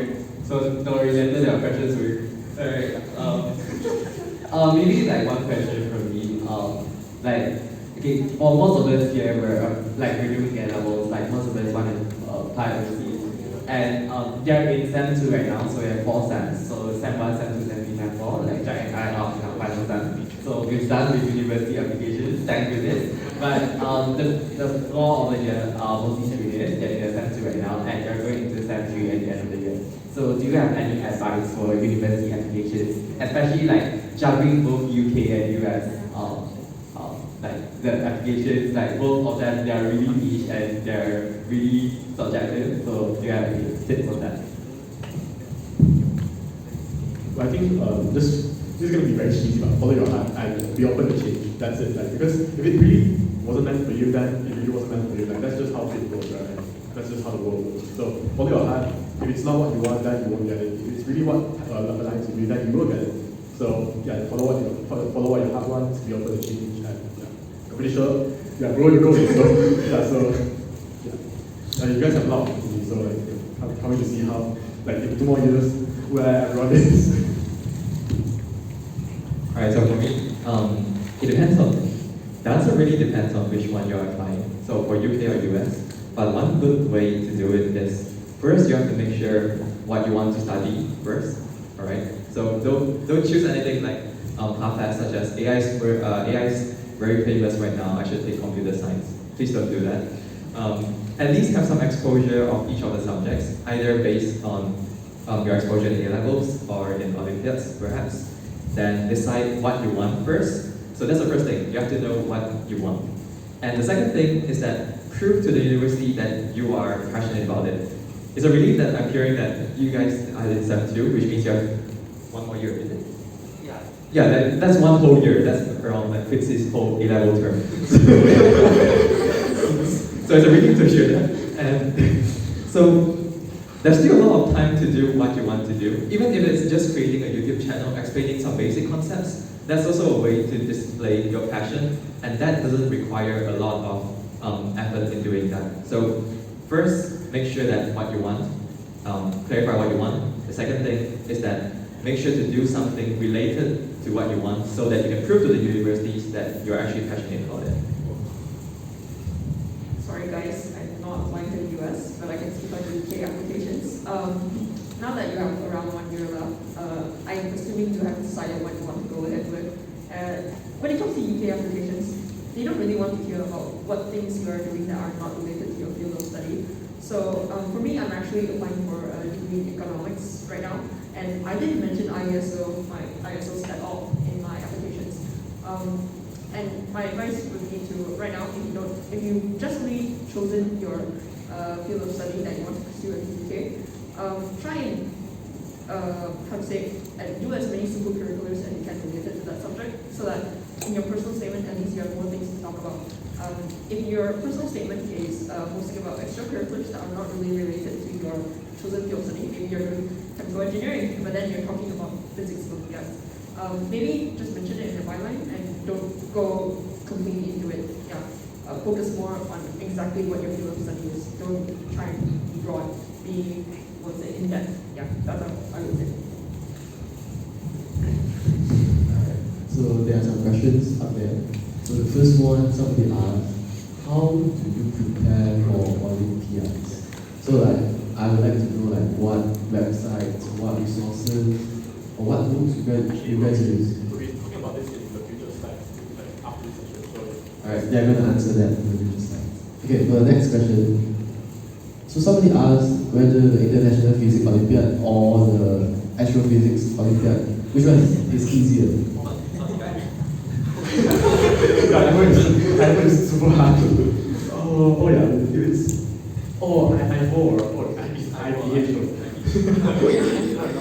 No, this is actually yeah, maybe like this is not. No, it must be because it's supposed to start with that. So. Like in the context. So I think astrophysics definitely, because astrophysics is much more niche, and even though it's much more niche, the amount of physics is almost the same.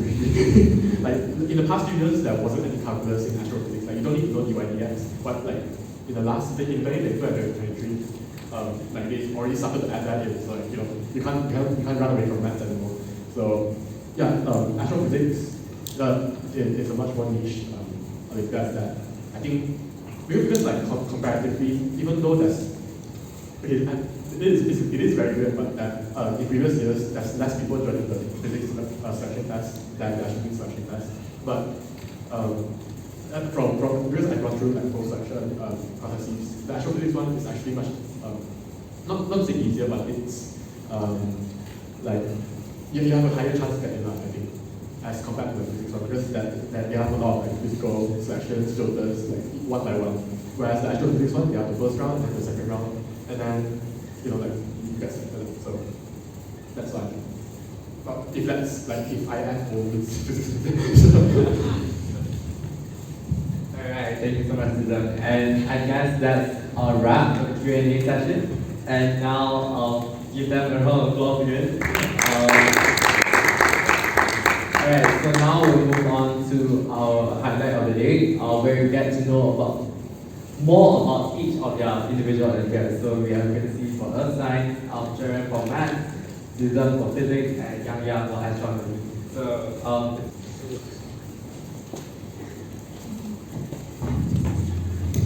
testing. Alright, guys can hear me, right? Okay, cool. So here's at the beginning of the Math Olympiad session. So the main goal of this session is just to introduce you what is Math Olympiad, how it looks like, how it's different from A-level in general, and yeah, let's begin. Okay, so okay, so it's an introduction to Math Olympiad. Okay, so what is Math Olympiad? The first thing about Math Olympiad is that it's fundamental, as in more or less the knowledge that you need to use is only from high school, as in SPF knowledge is more or less enough for most of the cases, and you won't need anything about A-level. For example, calculus is a strictly forbidden thing in IMO, even in the highest arena, so that's fundamental. It only requires high school knowledge. The second thing is that it's created, because unlike A-levels, where the problems are recycled almost every year, you won't see the same questions even once. So for the IMO, every year has different questions. So that is part of testing the creativity, so that you don't just memorize the solution and just vomit it out in the contest. And the final part is that it's rigorous. Rigorous as in each argument has to be proven, unlike the AMC SASMO, where you just need to provide the answer. You have to actually write out a complete proof for the entire statement to prove your claim. For example, you say that the answer is 1,000, and you have to write down a whole paragraph to explain why is it 1,000, and it has to be foolproof. So it's somewhat like a bridge towards the research map, where you see all the research papers. They're very rigorous, there's proof for everything, and it's the same in the annual. Alright, so that's the main differences between Math Olympiad and the usual A-level math. Okay, so Math Olympiad is divided into four subsections. There's A, C, G, and M. And A stands for algebra, so which means that anything that involves variable. I think we are more or less familiar with the algebra. A-level is mostly algebra. For example, polynomials, those are algebra. Okay, and then there's combinatorics. Combinatorics are the ones that's much more, in some way more likely, like permutations and combinations, or for some students it's more deadly. Okay. For me. And those are the ones where there isn't a very fixed theory for it. For example, permutation and combination. I'm sure everyone will agree that even though the problem just looks like this, there's only 3 formulas, but somehow the problem can get this far. Yep, and that's combinatorics. There's geometry. Geometry involves geometrical figures, of course, and that's where you see the lines and circles. And finally, number theory, which involves the investigation of integers only. So we're not concerned about 1.1, 1.2, we just consider the 1, 2, 3 prime numbers and solve those. So this is perhaps the least mentioned field in A-levels and high school, and one of the most famous equations in number theory is the Fermat's last theorem that's recently proven, x power n plus y power n equals z power n, and you want to find integer solutions to it. Of course, if you don't restrict yourselves to integer solutions, then there's a bunch of it, but then if you restrict yourself to integers, then there's much fewer of it. And this one is the investigation about these integers. Okay, so, but then I believe that what we have said just now isn't enough to actually describe these subjects. So we'll have a problem walkthrough of all of these. Okay, due to time constraints, initially I thought this was a whole 1 hour session, and it was a 15-minute session, so I have to cut down the thing. Okay, so I actually prepared one problem each for A, C, G, and N. So algebra, combinatorics, geometry, number theory. And you guys get to choose which one do you want to work with. Number theory. Number theory? Alright, cool. Okay, because number theory was one of the coolest ones. Okay, let me skip through around 30 slides. Just do algebra, by the way, just combinatorics. No, we can, yeah, cannot prepare.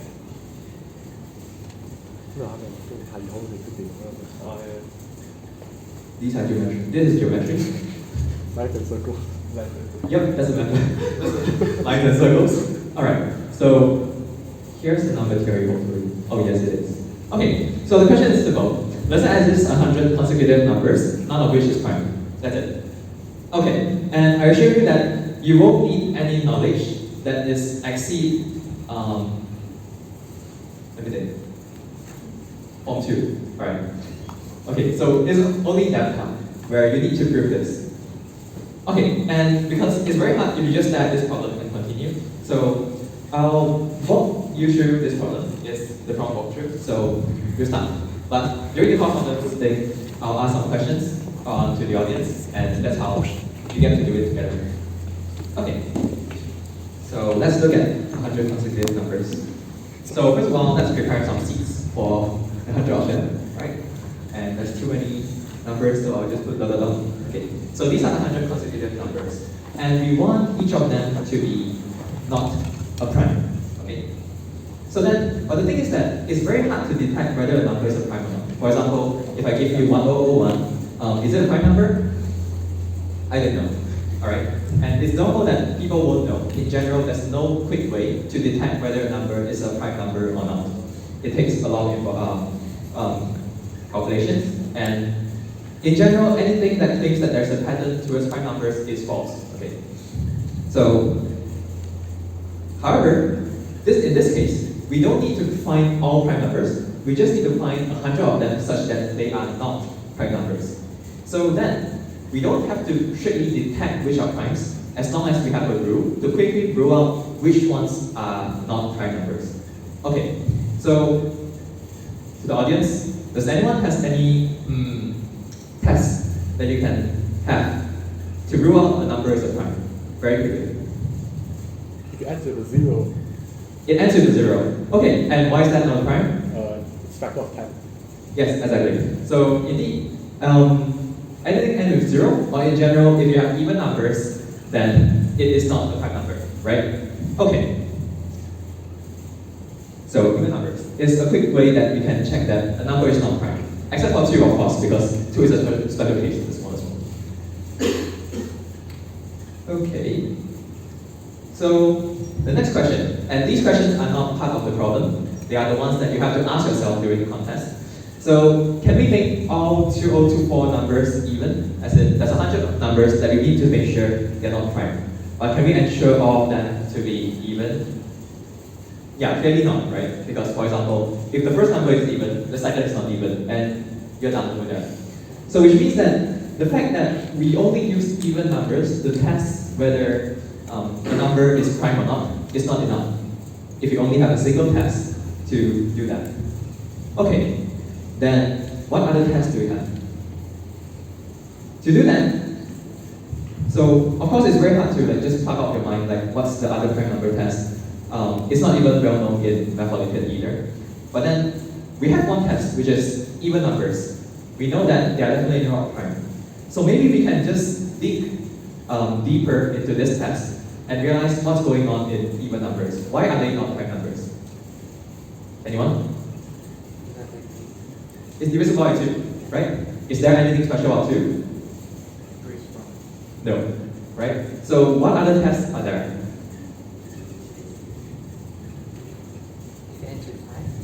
Sorry? Ends with 5. Ends with 5. Okay, why are they not the prime number? Okay, it's a multiple of 5, right? Exactly. Okay, so it means that it's multiple of 2, this itself is not a special thing. So 2 is nothing special. Multiple of 2 is not a prime in general, except for 2. Multiple of 5 is not a prime. Or in general, a multiple of anything that is not that thing itself is not a prime number, right? Okay, and that's it. So the second test is that, okay, multiples of 3 is also a test. And in general, multiples of 2, 3, 4, 5, 6, and so on, all of them are not prime numbers, right? Okay, so let's say that we just use 2 and 3, okay? Can we ensure that all of these 100 numbers, they're either a multiple of 2 or a multiple of 3? Is it possible? No, right? So it's likely that we'll need to use a lot of these multiples in order to rule out each of them. Okay, and the most natural way would be, let's say, to do this. So let's say that I force my first number to be a multiple of 2, the second number to be a multiple of 3, the third number to be a multiple of 4, fourth to be 5, and so on until the last number is the multiple of 1 over 1. So this seems more feasible, right? Because it's not like I'm asserting that all of them must be multiples of 2. So this has a higher possibility of actually working. Okay, but then how can we find such a number? So that's the hardest part, which is, or do we even know whether there is such a number or not?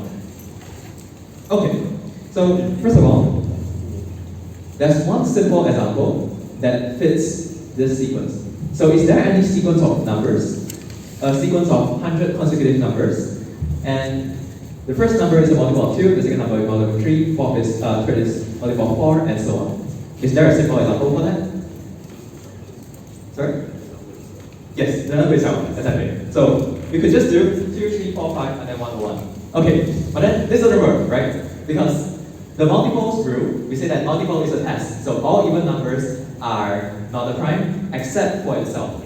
So, and then this is a violation of basically all the numbers. Because let's say for 2, even though it's a multiple of 2, but then it's 2 itself, so it's a special case. 3 is a multiple of 3, but 3 itself, again a special case. Okay, so this does not work, sadly. Alright, but then let's see how we can modify this sequence so that it works. Alright, can we, let's say that we add a constant to all of these numbers. So let's say that we become 2 plus c, 3 plus c, 4 plus c, 5 plus c, and so on, okay? And then if so, they are still consecutive numbers, correct? Okay, so let's say that I want to maintain that after, from 2, I become 2 plus C, it is still a multiple of 2. What conditions do I need to have on this C?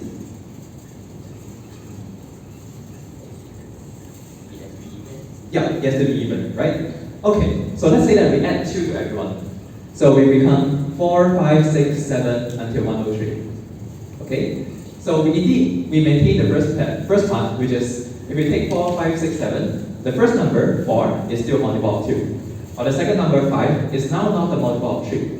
So even though we preserve the first condition, that's a multiple of 2, it didn't preserve the second condition, which is a multiple of 3. Okay, now, how can we preserve the second condition then? Let's say that we're going to preserve both 2 conditions. So that after we add the C, the first number is still a multiple of 2, and the second number is still a multiple of 3. How can we do that?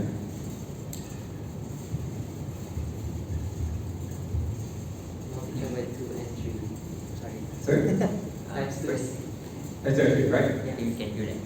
101, factor it, and then we add. Yep, exactly.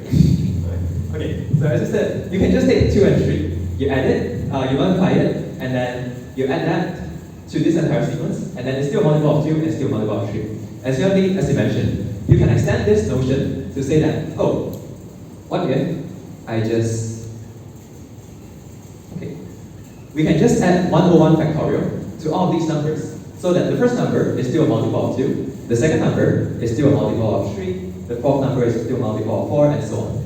So basically, we just replace it with this sequence, which is 101 factorial plus 2, and you see that it's definitely a multiple of 2, and it's definitely not 2, so it is not a prime. And similarly for the second number, third number, fourth number, until the end. And, yep, that's it. So you found your sequence, alright? And that is the end of the solution. But the worst thing is that in Math Olympiad, this is all you see when you look at the solution. Alright, this is what you see. Yes, 3 lines, and that's a proof. So the problem is that for Math Olympiad, it tends to be that everything looks so simple. Like in this thing, if you explain it to a Form 2 student, as long as he knows what a factorial is, this thing makes sense. But then how do you come up with it? Which is exactly what we did from before. We try to find some tests for what is not a prime number, which is an even number. And then we try to generalize this test because that test wasn't working, and so on. So that was the part where actually the essence of Math Olympiad lies. It's like how you approach this problem that's most important. Yet, yeah, sadly, the truth is that all the solutions you see looks like this. Okay. Alright. Then the problem is that, okay, so with such magical solutions, how do you even start preparing for the Math Olympiad? Okay. So, okay, before that, I'm pretty sure that all of us can look at this. So first of all, it's fundamental. It requires nothing above Form 2. It's just factorials, know some prime number tests, and that's it. Creative, this depends on taste, okay? But more or less, it's not too trivial, like how would you approach it directly? And rigorous because you have to prove it. Okay. So this is also true for all the other problems, but we don't have the time to explain it, sadly. I'm sorry, I'm taking more time than I should take. Okay, so the most important thing is how can you prepare? So the first thing is that even though it requires minimal theory, you have to polish your fundamentals strongly enough so that you can actually answer those questions. Because Pythagoras theorem, right? If you know what the Pythagoras theorem is, it's not enough. It's important to know what the proof is so that the next time when you actually need to prove something, you can actually relate it and say that, oh, actually, this proof seems familiar to the proof of Pythagoras theorem, and I can apply it. So it's not just about memorizing formulas, but deeply understanding what's going on in each of them. And the second thing is solve problems, right? Because if you keep reading, you can read about factorials, and you imagine solving the question just now. It's impossible, even for me back then when I was Form 1, I couldn't solve it. I spent 3 days, and I just asked my tutor for the solution. And that was it. Okay, and finally is to review the solutions, because even if you look at the solutions online, you realize that the last page of just now wasn't very helpful in the end, right? It's just this, okay? And you learn nothing from it. How do you arrive at this solution? Nothing about that. So therefore, it's important to review your solutions so that you get where the idea, or in math terms, the intuition comes from. How do you get to solve these problems? That's what's make Math Olympiad hard, because you can't really prepare very easily for it. You have to do a lot of problems, you have to review the problems, and you can't do it yourself. You have to find someone who knows how they came out of it and teach you how they came out of it. So that was the hard part about Math Olympiad and what makes it the so-called hardest. Okay, and here's some resources in case of anyone wants to take a picture of it. So the first one is the introductory book, The Art of Problem Solving, and that's about generating these kind of so-called magical solutions. For theory books, it just means that you'll find all the theory required. Generally, you only need high school theory, but slightly more than that will be helpful.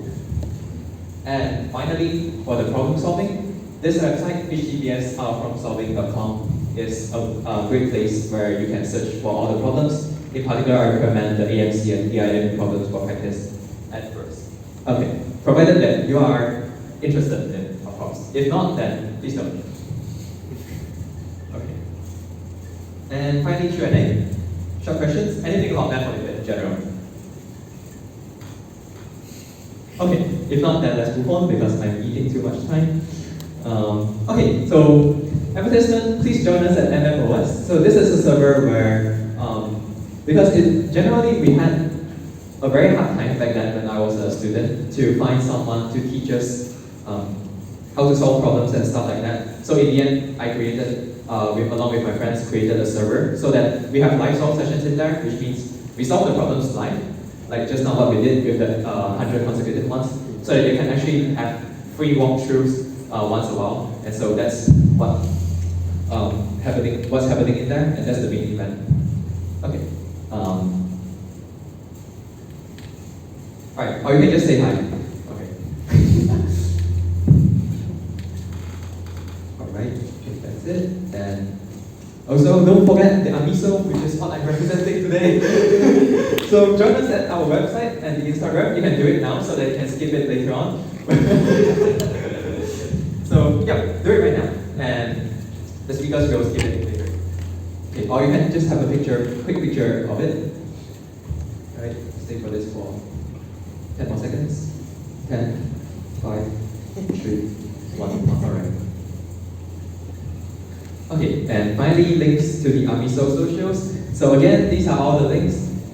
Feel free to take a picture right now because it will also be at the end of each speaker's slide. So you do it now, you'll be saved your time later. And where to find me, as mentioned just now, I've quit Instagram, so please don't message me there. Facebook is great, WhatsApp is great, Discord is great. Okay, and with that, there was initially a parting gift, but I don't have the time right now. Okay. So sadly, there was a fun problem that I hope to share, but we don't have the time.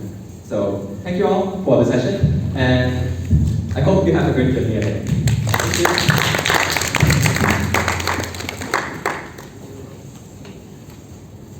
Thank you so much, Jared, for that amazing speech.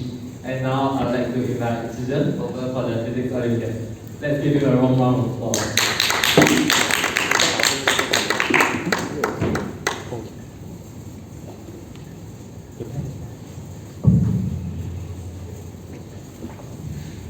Hi everyone. So I'm going to talk about the physics and astrophysics Olympiad. And unfortunately, I don't have such beautiful problems and beautiful solutions. Just like that one. So because of the time constraint as well. So I'll just go through. So yeah. So I'm going to go straight to the point. So for the physics Olympiad, there are basically 6 main topics. So like from the Math Olympiad, there's 4, right? A, C, G, and N. So for physics, there's 6 main topics. So there's mechanics. That's electromagnetism, oscillations, relativity. So everything you can think of is like segregated into 6 different big branches of physics. So maybe, for example, fluid dynamics is under mechanics. So for example, like geometrical optics, like the lens equation and everything, is under oscillations and waves. So yeah, there are a lot of things that you need to. I mean, like if you want to score very well, you not only have to master one of them, you have to understand how the different branches of physics interplay with each other. So for example, okay, let's take thermodynamics. Okay, so thermodynamics. Just a question. This is a survey. Like everyone knows what thermodynamics is, right? no, it's not like a circle, sorry. No, I mean, like, okay, so maybe famous example is the ideal gas law. So maybe everyone has heard about the ideal gas law. But to apply thermodynamics with mechanics together, then so most of the problems will not only just test on one branch of physics, they'll test the combinations of different branches of physics. So, for example, there's this, okay, I didn't put it in this slide because I just suddenly thought of it. There's this one problem called, so for, what's it called again? The people who study weather, so they have this thing called a frequency, something by self-frequency. So basically, when you're at high elevations, the air will start to oscillate by itself due to temperature differences. So that will combine thermodynamics with mechanics and also weight because of oscillation. So it's not just one, it's not just that you have to master one, you have to know how all these different ones interact with each other. That's what, and I think that's a recurring theme in like learning science in general. So for example, when you learn, I mean, I think I'm going off track here, but for example, if you learn chemistry, then you not only, so for example, let's take, okay, for example, let's take the, let's not go to the chemistry, let's go to the, I suddenly can't think of a good example. So for example, in physics, maybe you learn about the geometrical optics, okay? Let's say you learn about the thin lines equation, but, okay, let's say you learn about thin lines equation, and then you also learn about diffraction. So actually, you have to realize that the thin lines equation is actually derived from the refraction equation itself. So every piece of information you learn, you have to try to relate it back to what you learned before, so that you have a more cohesive picture of how everything fits together. So that's a recurring thing in not just physics, like it's a recurring thing in science in general. So yeah, every piece of information you learn, you have to try to relate it back to the bigger picture of like how everything fits together.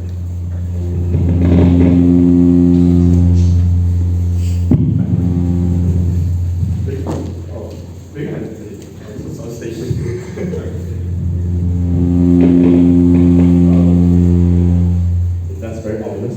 Okay, I'll try to not use the mic up. So other than that, there's actually a few shortcuts that you can use generally in physics in general. So the first one is dimensional analysis as estimations. This one I'll talk about at the end of the presentation. So the second one is approximation, which you don't let students use because like basically a lot of times you have to approximate. You have to be very good at math and know when you can approximate, when you cannot. So for example, have anyone done like the pendulum experiment? So like you just measure the period of the pendulum. Everyone has done that, right? But so one thing that a lot of people overlook is that you have to actually only do small oscillations. It doesn't hold in big oscillations because of math. Like you have to know when you can approximate, when you cannot. Otherwise, you get very weird solutions. And lastly, there's going to be a lot of calculus involved. So this is for the physics Olympiad. And if you don't really like calculus, don't worry. There's also the astrophysics Olympiad, which you'll see later on as well. So so the thing I really like about the physics Olympiads is that the problems are actually very practical and they are very much the things that you see in real life. So these are some of my favorite problems. The first one is the physics of life systems, which is basically applying electrical circuits like V equals IR, capacitors, inductors to biological systems. So you can actually model how your heart beats using circuits and electricity. And actually, a fun fact is that one of my friends studying in Australia, she's doing biomedical engineering. And suddenly she was like, hey, you're smart, right? Can you help me with this problem? Like, I think she was trying to outsmart me or something like that. So like, she sent her biomedical, like something about like heart peacemaker or something like that. And I actually didn't know what it was at the start. And then I realized, hey, actually I think I've done this IO problem before. It's actually basically the same thing of physics of life systems. It's actually the same thing, but applied in biomedical. So a lot of the problems that are in IO are actually the same thing in real life. So they are very practical problems. So yeah, also the calorific angle is the one that I told you guys about in the formulas now, the inverse sine 1/3. It's the angle of, so when you perturb a stable water, when you perturb the surface of water, it always, at a constant velocity, it always comes up to inverse sine 1/3, no matter what planet you're on, no matter what planet you're on, no matter how big the duct or the boat is, when you have a duct or a boat that's floating on the water, it will always make inverse sine 1/3 as an angle between them. And yeah, the list goes on. But yeah, so a fun fact about the aurora lights. Does anyone know what aurora lights are? Aurora lights. Yeah, so can you guys tell me what the colors of it are? Like what are the colors of aurora lights? Red, green. Green. Just green? Okay, so actually I didn't know this as well. So I always thought it was just green until I did this problem. Then I realized, hey, it can also be red as well. So actually there are red aurora lights, and it's predicted by physics, which I didn't know until I did this problem. So yeah, it only happens at very low air densities. So like, you know, when you're on a mountain, and yeah, you can see them from space as well. So yeah, the problems are very practical and you can learn a lot. So you know the underlying physics, and these problems will actually tell you something about the universe that you have never known before. So okay, this is one of the problems that I put here because okay. So honestly, I'm not sure if this is the best problem to put here because I was thinking of problems to put for the audience to solve. And this is one of the more theoretical kind of problems. Not theoretical, like one of the more elegant problems that I find in physics lab. So this is from the AMISO's Astronomy challenge. So yeah, I'll put up concrete as well. So okay, let's say you have an infinite hexagonal grid of 1 ohm resistance. And so let's just suddenly think of a question of like, what's the resistance between point alpha and point sigma? So I'm not gonna like be so toxic and like solve this in real life. So I'll skip to the solution. And okay, so the key word here is that they are ideal electrical components. Ideal. Okay, so it's because they are ideal. And does anyone know the resistance of an ideal voltmeter? A voltmeter that's ideal actually has infinite resistance, right? And the resistance of an ideal ammeter, this one is A, this one is 0, right? So basically, you can just remove all the infinite resistors because current can't pass through them. You remove all the voltmeters and replace all the ammeters with just wires.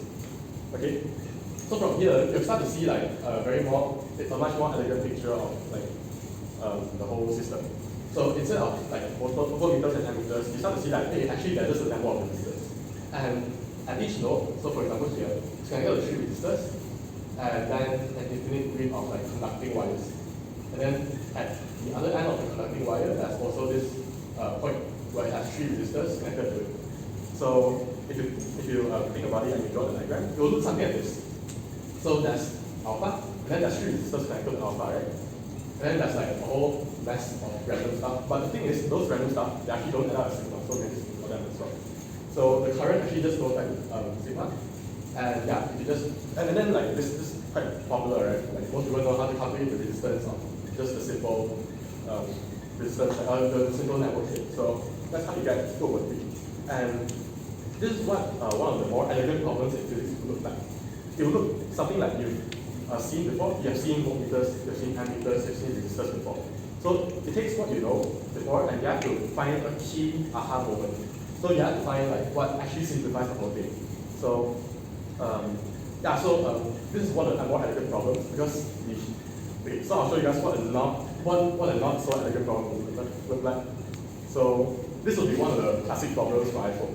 So a lot of I'm not sure if I don't have seen this before. So this is one of the problems from 2021. It's about finding the electrical potential. It's finding a voltage at A. So you have this ring of charge. And you have to find the voltage at A. So to do this, there's no like beautiful insights. There's no so like there's nothing like this. That it's very hard to find a key aha moment. So I mean you can. There's actually methods to find this using Gauss's law, and that's going to involve a lot of geometry. But the most straightforward way that always works is calculus. You have to integrate along. You have to use calculus for this problem, and that's the most straightforward way. And yeah, so what I want to conclude for the theory part of iPhone is that there are beautiful problems, just like this. There are beautiful problems that you can simplify into an aha moment.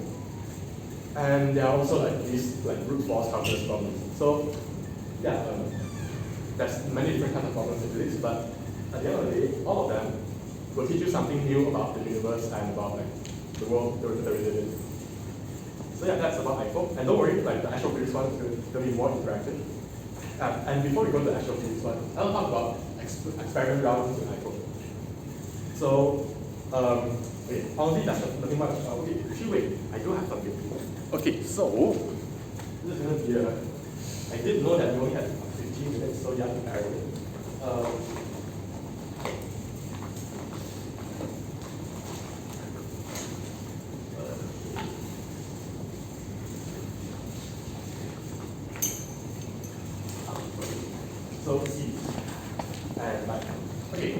experiments are very, they also teach you something new about the universe. And they also teach you new ways of thinking and basically engineering, that's what I'm trying to say. So, for example, in the theory part, you learn things about the universe from a theory standpoint, like you predict that auroras can be red as well. But from the experiment standpoint, you learn about things from theory that you can apply in real life. So one thing that I didn't know is that you can actually measure. Okay, so wait, does anyone know like how a CD works? So you CD is quite an ancient technology. Anyone not heard of CDs before? That's what ancient, right? Okay, so yeah, CDs. Actually, they have this thing called so CDs aren't just flat. They have these like different scratches. So concentric rings, and they have this difference in the thickness of the rings. So if you shine the laser on it, okay, hopefully I don't blind anyone. So yeah, so you can see that across this whole building, you will see different. You will see different lines like all across the room. So actually, from by measuring the angles of the different splitting of the light, you can actually determine how big the width of the track is. So if I put it closer, wait. Oh yeah, but okay. But I'm kind of blinding people. Okay. Yeah. So I really hope I don't blind anyone. Okay. Was it like reflecting on? Oh yeah. Okay. So if I put it closer. Okay, in real life you have to use a retort stand and everything, but you know, like we're on limited resources here. So yeah, that's shining in my eye. Okay, so if you put it closer or farther, you'll see that.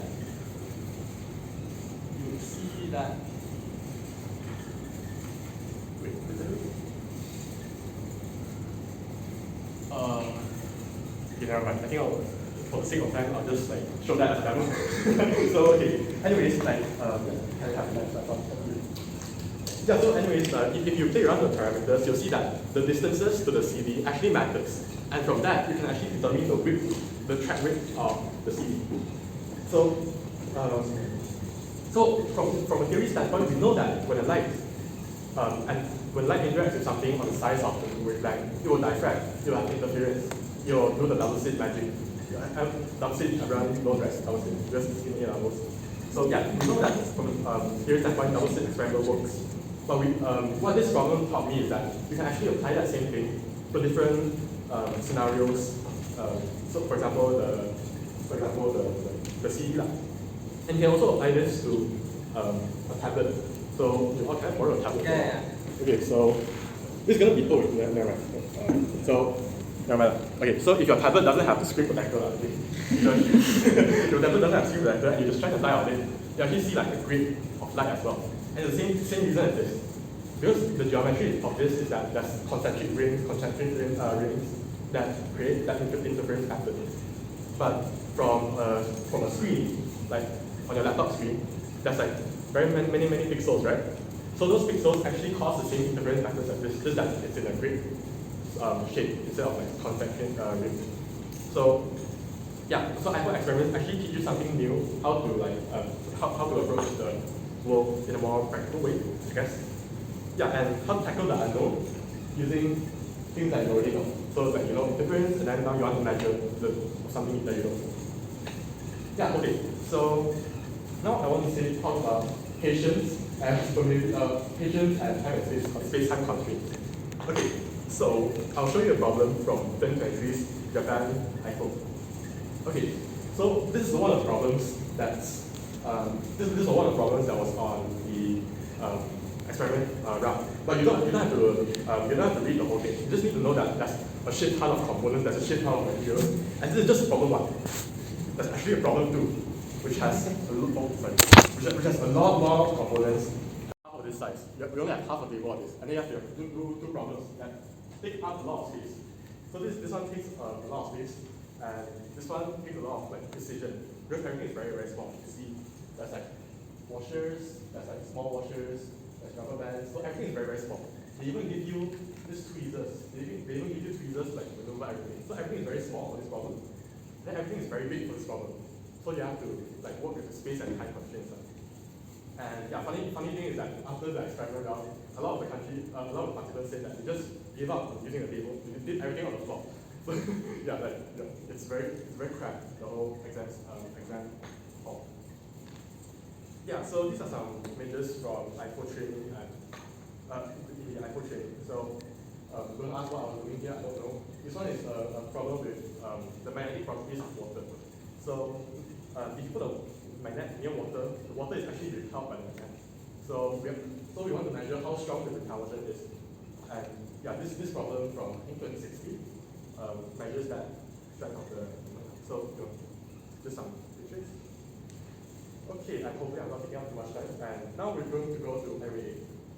Okay, so in the Astrophysical Olympiad, they have not 2 but 3 rounds this time. So they have theory, they have data analysis, and they have observation rounds. So for theory, it's nothing much to say because it's basically IFO theory. It's the same thing as the theory problems from IFO.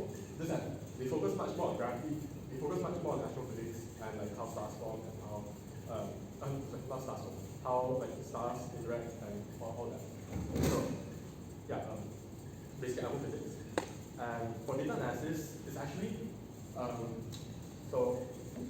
for data analysis, it's actually more similar to IFO experiment. Just that instead of collecting the data yourself, the data is actually collected by astronomers working in the field itself. So whenever we have this DA problem, all the DA problems that we have in IOA, all the DA problems that we have in IOA are actually real life astronomy data. So last year's problem was about gravitational lensing. So when light passes through a black hole, not passes through, it passes around the black hole, it gets like a curve, right, because of the curvature of space-time. So we have to find the mass of the black hole just by looking at the curvature of the light. So they give us a picture, they give us like a table, and then from there we have to calculate the mass of the black hole. That one I did not do, that was too hard. So we also had one more problem was dark matter. So wait, has anyone never heard of some dark matter before? Wait, everyone has heard of dark matter. Okay, but you guys know like how it was discovered. So actually, I think this was many years ago in one of the, I forgot which year, but one of the years they gave us. So you guys know a galaxy is most of the time like a circle, right? It has like radial symmetry, like not all, but many do have like a radial symmetry. Maybe it's ellipse, maybe it's a circle, and then astronomers look at galaxy. So this is the radius, this is the center, and then the further you go on the radius, theory predicts that the velocity should have. Let's say this is radius, this is velocity, and then theory predicts that the further you go, the velocity will increase because the velocity will decrease like, by a square root or something. So theory predicts one shape, but then like when you actually collect the actual physical data, you'll see that it actually goes like the opposite way. So theory predicts that theory predicts that the further out you go, because there's less and less mass that in the center of the galaxy. So you actually get slower the further you go. So theory predicts that the curve will be one of a square arc, something like that. And then, but the actual observations say that it actually increases until a constant point and then it stays constant. So like there's a discrepancy between theory and actual data. And yeah, trust me, it's not that astronomers are bad at math, I've checked before. But yeah, it's actually because they don't know, like they usually don't know. And then they say, wait, maybe there's additional mass that's making it orbit. So that's what we call dark matter. So it was also one of the data analysis problems in the IOA. So the gist of it is that you are given data and you want to extract data from that data. Okay, so now the more interesting part is observation rounds. Okay? So for the observation rounds is the parts that are like a little bit more for you guys. So okay, so every year for every IOA, the theory and the data analysis rounds are kind of fixed. Every year they have them.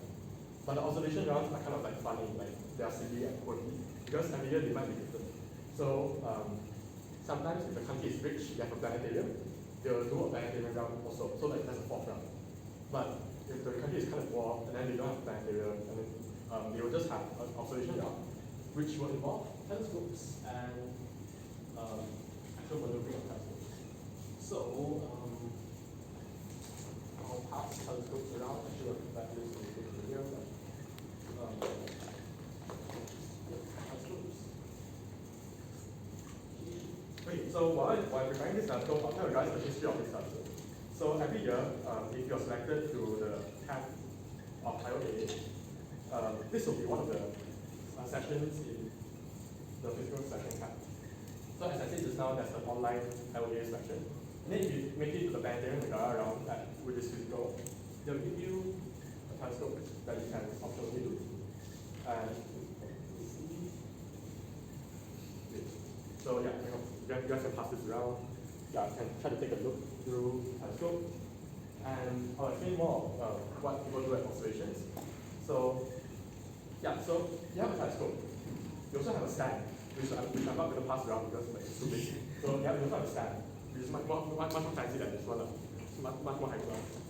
So classic problems would involve finding a focal length of the telescope, finding the field of view of the telescope, and for those people who have taken like photography classes, maybe like the f ratio and all the parameters of the telescope just by looking through it.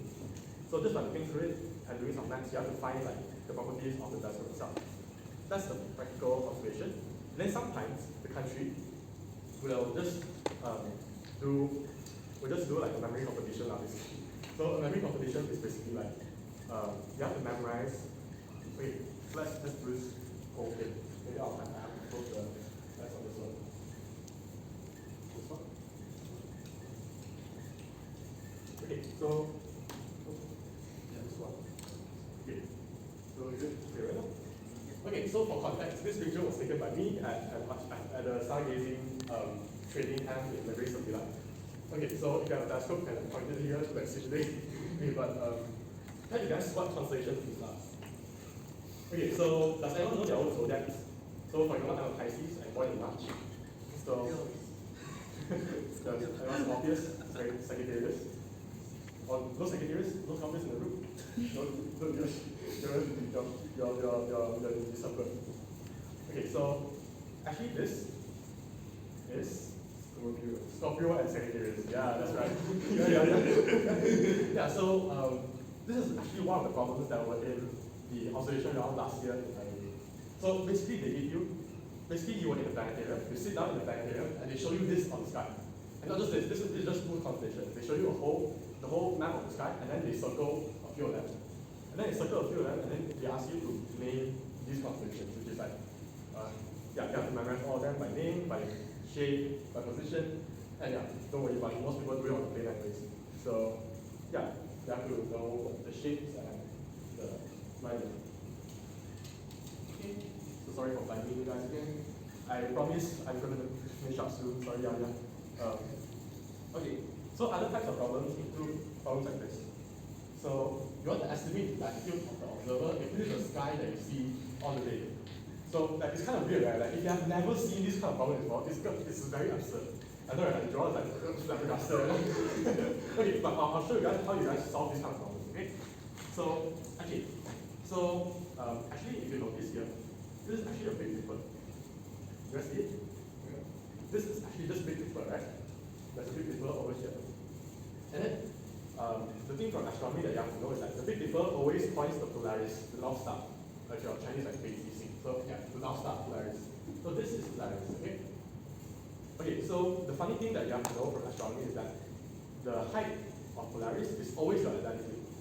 So, okay, let's say I'm on Malaysia right now. Malaysia is like around on the equator, right? So the North Star would be right on the horizon because equator latitude is 0, so height is 0. If you're on the North Pole, the height is 90 degrees, so Polaris will point directly upwards. So if you're on the North Pole, Polaris is directly above you. If you're on the equator, Polaris is directly on the horizon. So the height of Polaris is basically your latitude. So once you find Big Dipper, you find Polaris, which is this star, and then you measure the height. So you measure the height here. But how do you measure it? Like, it's kind of weird. How do you measure the height here? So you can't. You basically just estimate. So this would be the point directly above you. So So the center here, point center here, will be the point directly above you. Okay, so this will be your horizon. Take your horizon, the point directly above you, and then this is Polaris. So we want to find the height of it. But just from looking at it, okay, just from looking at it, it looks like this point is the midpoint of the radius, right? So, like if you draw a line from here, you'll see that it kind of lies on the middle. It kind of lies in the middle. So half of 90 degrees is just 45 degrees. So that's how you know that this latitude is 45 degrees north. Yeah, so that's how you tackle a problem like this. You just look at, you just find the North Star. You just find the North Star and find the height of it. You directly find the latitude of the observer. Which is a cool fact, because like if suddenly you all kidnap me and put me on an island, I can know where I am just by looking at the stars. So yeah, cool fact. Okay, but you know, the harder problems, this is like one of the selection test problems in like Singapore or something. So it problem is much harder. They won't show you the North Star. So you have to like, instead of looking at the North Star, you have to find other stars. Like for example, this is Orion. You have to use like Orion like at the selection equator. So it gets complicated when the North Star is not there. But yeah, normally the North Star is here, and yeah, problems really say you know where we are. So this is one of the classic problems. Estimate the latitude of an observer. Okay, so to conclude, this is the last problem that I'm going to show. Okay, so the gist of the problem is like this. We have two. Has anyone seen a star trail photo? A star trail photo is kind of like you see the stars make a circle around the sky. Those are called star trail photos. And basically, if you look at one point of the sky, you'll notice that there's one point where every star circles around it. And if you take a long exposure photo, you'll see that the stars follow a circle. Okay, so sorry, that's kind of weird, like interjecting, but I swear it has something to do with this problem. So you have two pictures. You have this picture one from before, this one picture for after. So calculate the time interval between the two figures below if the first figure occurs earlier than the second one. So, kind of weird, right? How can you know just by looking at the stars? Okay, but don't worry, because Big Dipper seems to be again. So if you observe, there's a Big Dipper here. There's also a Big Dipper here. So this is Polaris. This is Polaris. So you'll see that it kind of looks like the whole sky rotates like this. The whole sky rotates like this. And then Big Dipper like goes there. I'm not sure if it's making sense because I'm just pointing at different dots on this. But yeah, hopefully you guys get the picture. Like the whole sky rotates like this. And okay, so we know the rotation angle, and we know the speed of Earth's rotation. So because Earth rotates like 360 degrees every 24 hours. So yeah, so we know the angle, we know the speed, so then we can know the time. So that's how we know the time interval from looking at the sky. You just find the angle of rotation. Because like this is actually in real life this is actually done on paper. So you just use a projector, find the angle, and then you divide it by 24 hours, divide it by 360 degrees for 24 hours, then you get it back. I think this is like 6 hours something if I remember. But yeah. I'll leave the slides on. I'll send the slides to you all afterwards, so you guys can try this out once you have the slides. So, okay, and I think that's yeah. So some photos from IOA. This is a friend who we made along the way. This is Indonesia, by the way. So, like the funny thing is that we traded Maggi for Indomie. So, and okay, so also that's Singapore. We spent the whole night talking about Malaysian politics with them. Okay, so yeah, that's also Singapore. No way they didn't talk about politics, just no good people. And yeah, luckily in Japan they have free Wi-Fi, and it's actually strong Wi-Fi, not like anyway. Yeah, that's it. Oh wait, okay, before I end, I'll talk about how you can start if you really want to get into IFO. So the most sure IOA is to have a strong fundamental first. So you really have to finish like at least SPM, because like when I first got IFO, I only did IGCSE, I didn't do like A-level yet. But now looking back, if I had that A-level base, it would be a much more stronger startup. So 3U level physics is a very big help. But don't worry, you don't have it, like, you know, IGCSE only that, or SPM only that, you can still try it, just that it's going to take a little bit more time. And calculus is going to help a lot as well, because many textbooks that you see about physics, you just don't care if you know calculus or not. You just like straight away jump into the math, and you have to if you're not familiar with that, it can get very nauseating. So yeah, good intuition, calculus is also good. So yeah, calculus and physics will get you a long way with any textbook. Yeah, so just now actually draw the resource center, right? So in the resource center, I saw that you guys have these, you guys have this like physics textbook, which are so that yeah, the resource center has a lot of like good textbooks, and also competitive physics is also a very good textbook. So if you really want to get competitive, but if you just want to do physics for the fun of it, like if you really want to know like why does gravity bend light, why does for example why does the speed bump, why does the radius, so the thing about like the speed bump thing about Joel said, also I was driving, right? And then suddenly there's a speed bump. And then the thing is like, actually so you know when you encounter a speed bump, you have to slow down. So the maximum speed that you can go on a speed bump isn't actually proportional to the height of the speed bump. It's actually proportional to the radius of curvature of the speed bump. And that's because of mv squared over r. So yeah, if you want to know like weird facts like this, then you can go look at this book called The Art of Insight. So I really like this book because they really do a lot of weird maths. So for example, they say 16 over 64 is equal to 1/4 equal to 6 cancelled. Yeah, so that's why it's 1/4. Okay, so yeah, there are a lot of weird stuff like this, and it's actually true because 6 equals 6, so you can cancel the 6. So okay, so yeah, that's one of the books that you can read. The Art of Insight. I really like that book. So like, even if you don't really want to get competitive, you just want to learn weird little fun facts, you can go read that. If you want to get philosophical, you can read The Order of Time. So I recommend as well because it really gets into the history of physics. Like, so the conclusion is that time doesn't exist. Time is a social construct, and they use physics to prove it. And yeah, like, if you're just interested in learning physics, for the sake of physics, then yeah, the final lecture is also a very good resource to consult. And yeah, I think that's all we have. Okay, so before I end, I said this just now. To fly, you must first fall because physics says that anything that's in orbit is actually just falling, but it's down. Okay, so yeah, don't worry about making mistakes. Everyone makes mistakes. Good luck, guys. Okay, so AMISO, yeah. Thank you.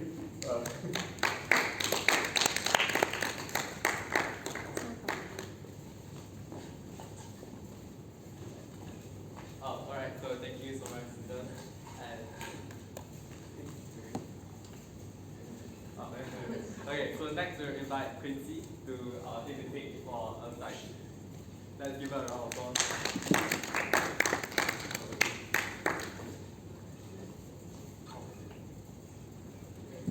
Hi everyone, I'll be cutting down on quite a few slides.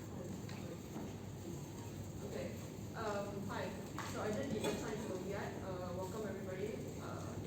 Okay, so today I'm going to cover a brief introduction to Earth Science, a very brief overview of the Olympiad syllabus.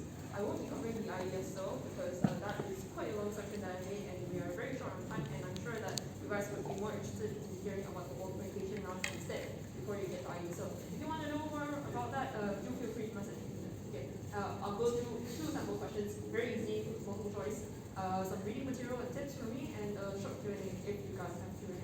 So wait, I'll skip this one. Okay, so Earth Science.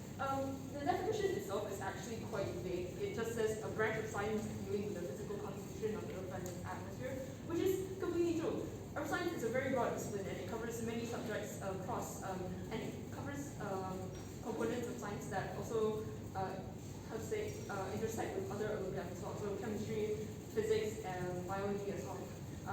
For oceanography at least, it actually intersects a lot with chemistry because there's a lot of questioning and investigation into the composition of our oceans and such.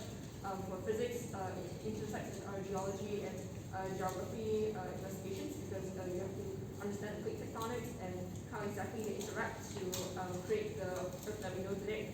So just to demonstrate to you the sheer breadth of Earth science, these are just a few of the disciplines that you could specialize in when it comes to Earth science. I typed all these out. I could type out more, but I thought that was a lot already. Yeah, see, do you guys even know all of these terms? I know I didn't when I started out. You know what pedology is? Anyone want to take a guess? I know the name is not very nice. Pedology actually covers soil science, so about the formation and classification of different soils in the earth. So you can have your loam, your clay, your general garden dirt soil, and so on. And you can have an entire degree in one of these things. So yeah, Earth Science, I would say, is one of the more broad Olympiads in that it covers most of the subjects across other Olympiads and then specializes more into the physical constitution of the Earth. Very brief overview of the Olympiad syllabus. I can somewhat divide it into 4 components, and that's how I manage my studying as well. Can somewhat categorize every one of the previous the Earth Science disciplines into one of these 4 categories for the Earth Science syllabus. First one being the geosphere, obviously. So it covers the Earth's internal structure, rocks, minerals, landforms, your general geography that you may have covered in esteemed geography as well as your weathering, erosion, plate tectonics. I could honestly go on for an hour about each of these pictures here. They're all very specific. Up there is a example of plate tectonics. So it's I think it's a drone shot of between 2 continents and their specific plate boundaries and how they've interacted to actually create these mountain ridges and such that it's a very active demonstration of how previously our continents were actually one big one. I'm not sure if you heard of it, it's called Pangea last time. And then over millions of years we've separated through ocean currents and earthquakes and such to form the continents we have today. But some of the plate boundaries still remain and such. We have these sort of ridges that form. Another one is down there, that corner, okay, it's not really clear on the screen. That is actually a picture of fossilized wood. So I'm sure you guys, if you study biology, at least at high school or chemistry, you know what fossilization is. It's when, okay, how do I say this? Okay, I'll just put it in a simple way. For this piece of wood, it was formed from the fossilization through volcanic ash, which is why we have such an interesting pattern here for the fossilized wood. As you can see, there are separate layers to the fossilized wood, and there are different, each layer actually represents a different chemical that has fossilized into the wood. It's diffused across the wood because of its, you guys take chemistry, you know what osmosis is, right? You guys know diffusion across a concentrated gradient. Yeah, that's exactly what's happening here. So, okay, I've gone way too much about this. Okay, the next one, hydrosphere. Yay, lovely. This one actually involves a lot more chemistry than you think. Like I mentioned earlier, there's oceanography, we have to calculate the ocean. We investigate a lot into ocean acidification. Yeah, and then there's actually quite a bit of ecology here as well in relation to marine ecosystems and general, as you can see, there are a lot of fish there, and how the water cycles and ocean currents actually help form our marine ecosystems all the way from prehistoric eras up to our current modern age. The next one is the atmosphere, my second favorite. This one actually covers a lot of the climate disasters and climate change issues that we face today. Most of the climate change questions in the IESO are actually covered from the atmosphere sections of the IESO. So we cover meteorology, climate, weather phenomena. So as you can see here, we have pictures of hurricanes and lightning and such. We do investigate these phenomena in Earth Science, and yeah, that's for atmosphere. The last one is astronomy. It's a little bit out there, but I will say it is quite similar to the astronomy Olympiads, but it doesn't go as into that, and it's more of a breadth thing. It's not as snappy as I would say for the astronomy and astrophysics Olympiads, but we do cover a lot of the conceptual concepts involved, a lot of memorization for constellations, celestial events, and such. But I will say that because this is Earth Science, we do not go for, beyond astronomy. That goes past the solar system. We are kept within our solar neighborhood. So we won't encounter anything like black holes or globular clusters, but more of comets, our relation of Earth to other planets in the solar system as well. So yeah, that's generally how we can classify Olympiad syllabus for IESO. Okay, I will skip the IESO part, unfortunately. Okay, I'll just talk a little bit. Basically, like I mentioned earlier during the forum, there's a lot of case study analysis. So my entire data mining test for this, which was the main Olympiad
one multiple choice question that's like maybe worth 1 mark. So there's a lot of skimming and scanning, which I guess is quite analytical to how earth science is in real life. You have to skim through many research reports and find and identify the information you need to form your own conclusions.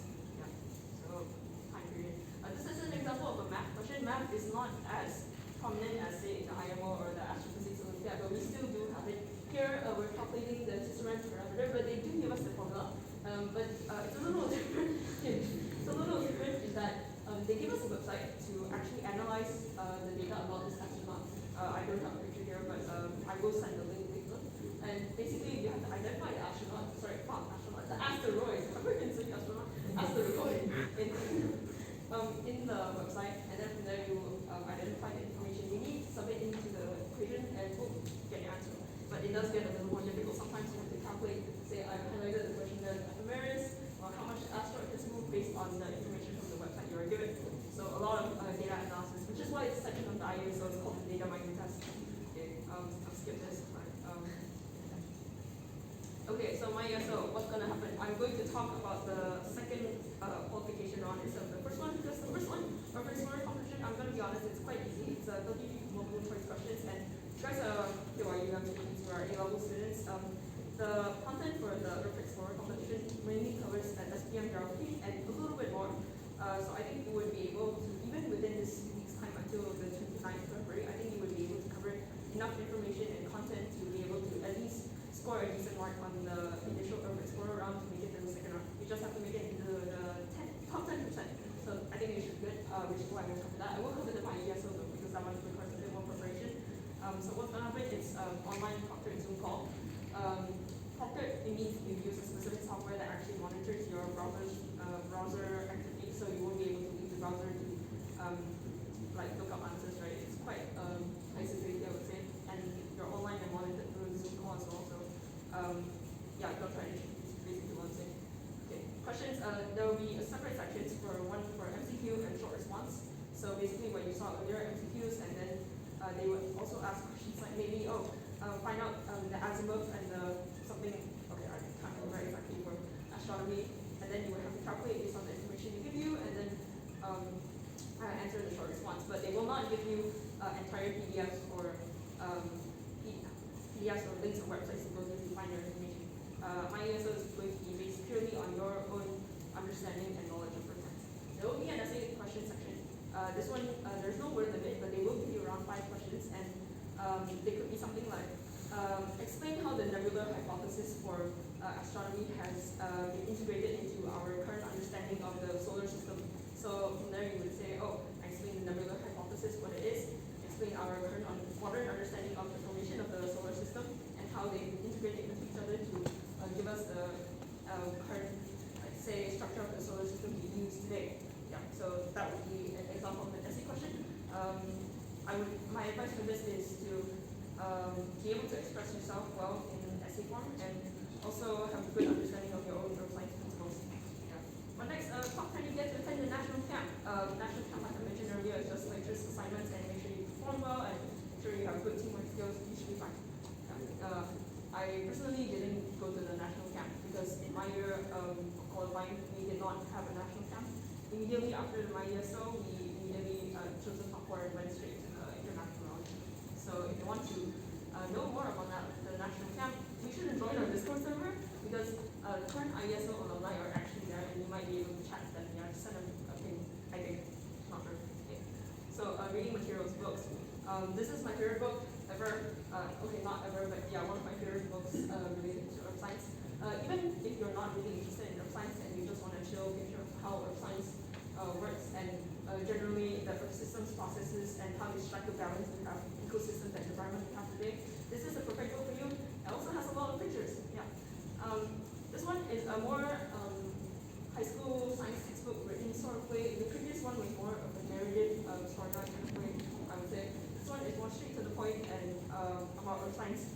And it's actually recommended by a few of the international teams for science as well. I read it back in 2022, so yeah.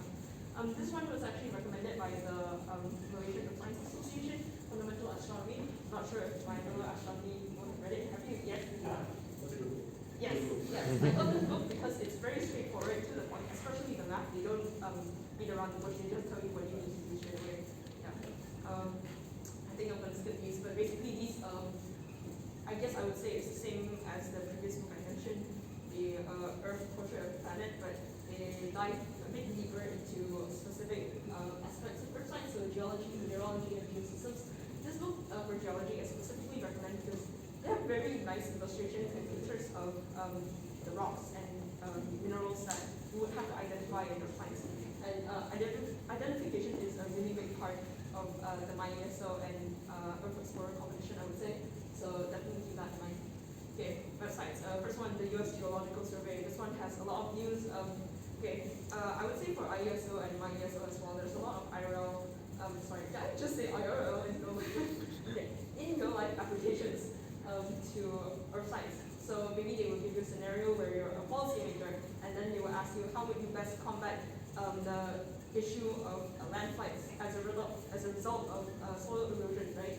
So being able to apply Earth science concepts you know to current issues and environmental issues that we face is definitely a really great skill to have, especially when you're answering Earth science questions. And US Geological Survey has a lot of news articles that apply your Earth science knowledge skills, and you would be able to connect the concepts with actual happenings in real life. So I would definitely check this out as for reading for Earth science, but also as general interest. Yeah. Next one is US ESO sites. The US Earth Science Olympiad teams are very well organized, I would say. Incredible people. They've created guides for you to go through and help you structure your studying for the Earth Science Olympiads.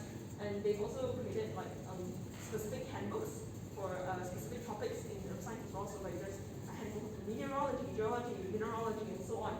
It's really helpful site, especially, and it's written by people who have actually competed in the Olympiad. So you're getting first-hand information here. Yeah. So definitely check out the US Earth Science Olympiad sites.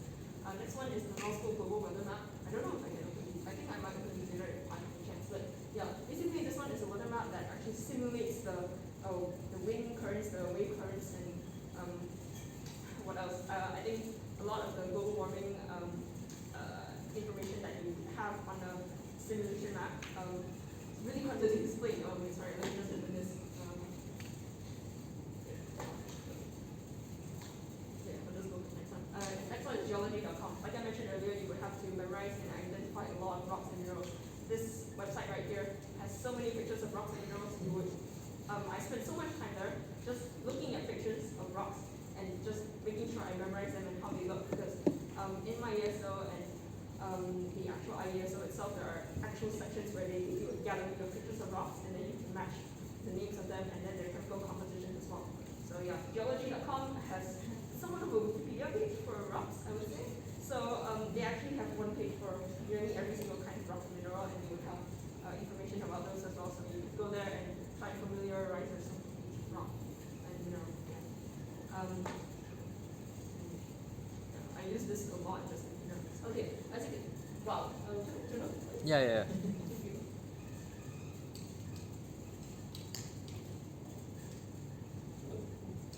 Okay, as you can see here, you can identify ocean currents and the wind currents. I'm not sure which one this is. I think this is wind currents, because it covers both the land masses and the ocean as well. And there are specific names for these wind currents. I can't exactly remember them now. I'm so sorry. But yeah, you would be able to scroll around and make sure you get an idea of where exactly these wind currents are. This was somewhat of a revision technique for me, because what I would do is I would scroll to a random place on Earth and try and identify the specific wind current in that area. Maybe it's El Nino, El Nina, which is more seasonal. And then from there, you cross-reference with Google and then check whether you're right or wrong. It's also a really cool visualization of how the wind currents work in our daily, what am I saying? Not our daily, across the world.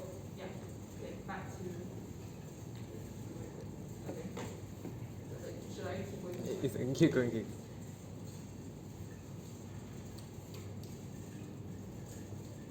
Okay, cool. Okay. Yeah. Oh crap! No, please on the answer. No. Okay. I didn't see anything. Guys. Oh, it's kind of awkward now. Okay. Which of the following? I have a sample question. Which of the following is a limiting nutrient on geological skills for ocean productivity? Anyone who didn't see the answer, who wants to try it? All of you so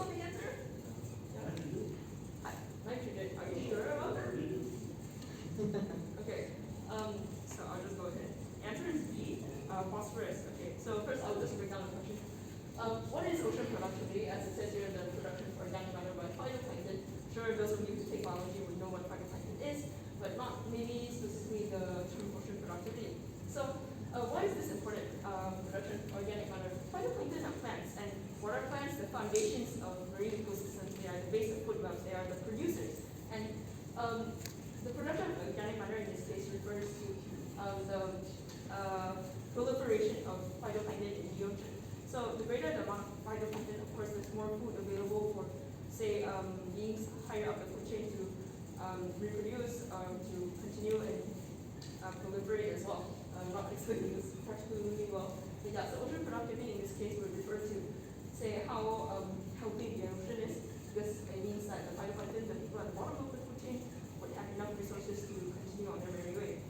Here, ultimate limiting nutrient, those of you who take chemistry would know this, it's like the limiting reagent here.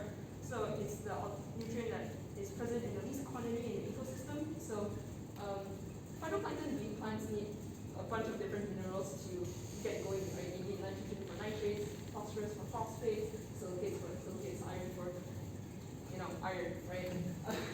So now you have to ask yourself which one of these are available in the least amount. So the reasons for phosphorus not being available is because there are actually very few amounts of naturally dissolved phosphorus in the marine ecosystems. But we wouldn't know this straight away. I think there are other ways that we can suss this out. For one, okay, we can count up nitrogen. Why? Can anyone take a guess? It's always in the air. Yes, nitrogen actually constitutes 78% of our atmosphere. So you might think, oh, but nitrogen, even though it's always in the air, it's not mixing with our food. Well, I think some of you here would know what the nitrogen cycle is. Everyone knows nitrogen cycle?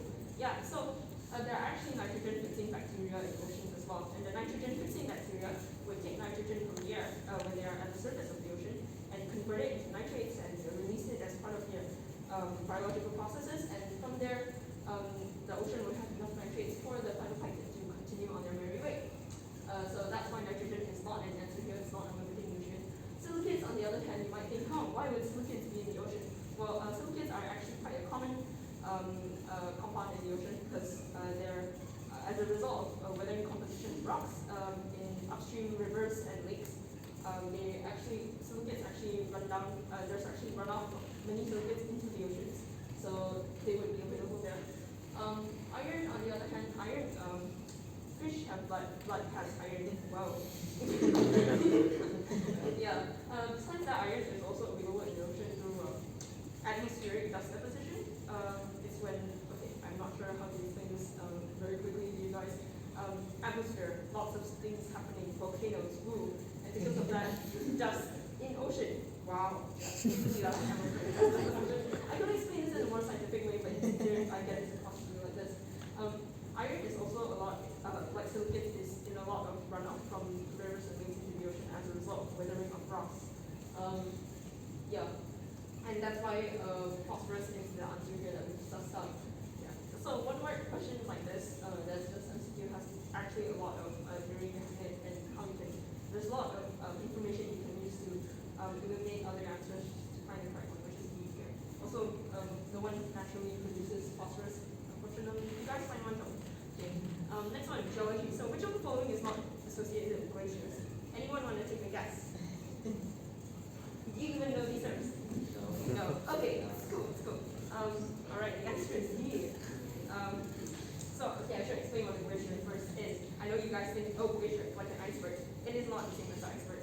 Glaciers are large perennial accumulations of crystalline ice, snow, rock sediment, and liquid water that originates on land and moves down slope under the influence of its own gravity and weight. Yeah.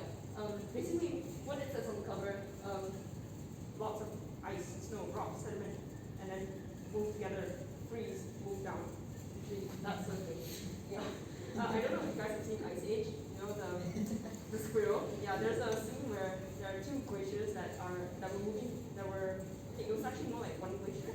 And then as a result of I guess rising global temperatures, right, the glacier split in half and the squirrel was hanging on to both sides of the glacier and then it dropped its nut. Okay, you guys know it has a nut, right? It has an acorn that it loves and it's always trying to chase. So it dropped the acorn down in the middle and then the glacier split in half and then he fell down in the middle. So yeah, that's what glaciers generally are. They are not the same as icebergs. Okay. So what are these other terms though, right? First of all, these are drumlins. Picture from Wikipedia. So they're hills of sediment that have been streamlined by glacier flow. So you might think, okay, what does that mean? So drumlins are basically runoff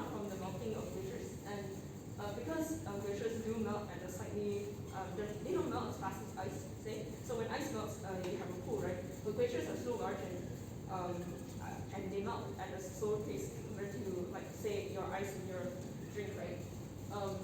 Because of that, the runoff from the melting of the ice actually comes down slowly across the glacier, and once the glacier melts completely, it forms droplets, which are these formations. How would I say this?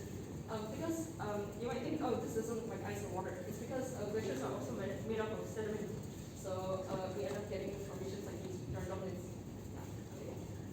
The next one are barbs, annual layers of sediment deposited in the glacial lake. So sometimes instead of the glacier melting into droplets across the flat landscape, they could melt into, say, a reservoir or a larger, for lack of a better word, a hole. They could melt into a hole. And we end up getting layers like this because they do melt and freeze and become as sediments over time slowly. And as you can see, there are many layers here. So the lighter colored layers are sediment input in winter, so it would come down a bit faster, a bit slower in winter, and such we will form larger layers and then darker layers as well in summer. From this, if you've ever seen a bar column like this, you would be able to actually count the number of years that this glacier has been, say, depositing sediment for, which is quite interesting. It's related to the law of superposition in Shanghai. Yeah. Okay. Next one. That's the these are also like from glaciers. So imagine, the ridges of sand in gravel deposited by glacial meltwater create glacial tunnels, or the meltwater channels on top of glaciers. So, okay, if you can imagine like a flat piece of land, and then maybe there's a leak of water coming from the source, right? You would imagine that the water doesn't really leak up into one straight line. Now, if there's a slight incline, it would melt into a wave sort of pattern. And that's exactly what's happening here. With the sediment in water and ice and rock that is melting from the glacier, we do form these estuaries. Yeah. And so that's how it's related to glaciers. Great bars, on the other hand, are not related to glaciers at all. They are just streams and rivers that branch and merge at the end to create a great-like pattern. In this case, they are mostly formed as a result of high sediment input and low water flow. So as you can see, there's a lot of tiny hills with dirt and such. Those are as a result high sediment input from the rivers because of their low water flow.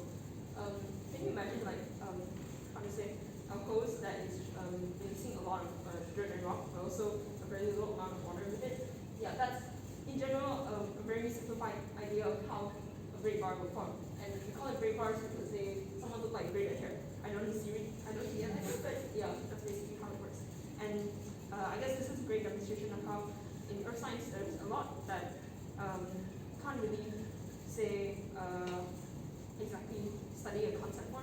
There's more of it that's related to how quickly you can apply the knowledge you've learned.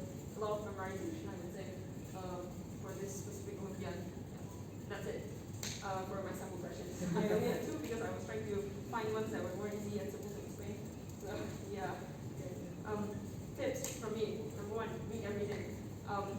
I know it seems like a lot of material to go through. I would just recommend you 6 very thick books, and then on top of that, you probably have to go through your SPM geography syllabus, your A-level geography syllabus again, your A-level environmental science syllabus again.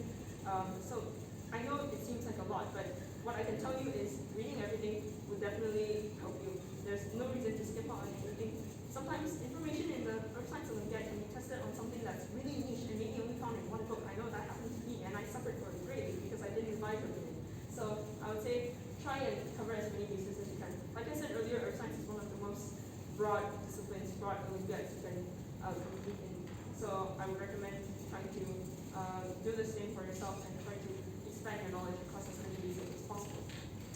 Second thing is memorize. There are no excuses for this at all. So there are a lot of, like I've shown you earlier in the second sample question for geology, there is so much that you would have to have at hand at the side of your brain to apply, right? So you would have to know all these geological formations, you would have to know all the prehistoric eras in order. I'm not joking. You would have to know all the Quaternary, Mesozoic, Jurassic periods, every single one, and in the correct order. I'm not sure whatever method, whatever memorization method you use for, say, your biology or chemistry, but I recommend that you repeat the same if it works for you there in the Earth Science as well. There are also a lot of laws, especially for stratigraphy and geography as well, that you have to memorize. And the exam, it's more of directly reciting those definitions instead of just like giving your own understanding of it. So it's quite strict in earth science, I would say, when it comes to giving your answers. So, which is why I say memorize. No excuses here. I think it's visual recognition. Remember I said earlier that there's a lot of times where you have to just generally recognize rocks or in general, right? Yeah, that's basically what I'm saying here. You would have to spend quite a bit of time on just being able to identify rocks, not just rocks actually, maybe cloud formations or like I showed you earlier, pictures of all the great bars, eskers, glaciers, gars. Yeah, you will also have to identify those in pictures as well. Beyond that, you will also have to identify specific graph shapes because there's a lot of data in earth science. So on top of that, visual recognition is quite an important section of earth science. How I did this is for at least the rocks, at least there's a Discord bot actually that every day it's made for I think earth science students, right?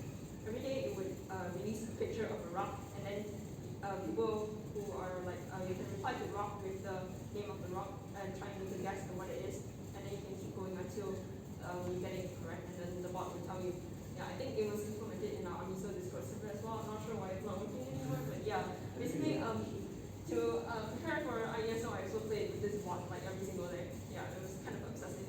Yeah, I think that's one of the ways you can help yourself be able to visually recognize things. Oh, also it includes constellations because astronomy section of the Olympiad, a lot of constellations as well. I memorized about 100-ish of the constellations. Did any of them come out? No, but it did come out in the IESO, not in the actual IESO. Yeah, so I would definitely make sure to familiarize yourself with all of these visual patterns. Yeah. Then the last one, look up materials from other Olympiads. Do not be like so stuck to your only Malaysian Olympiads. Please go out and try and search other countries' names. Particularly from India, USA, and Indonesia.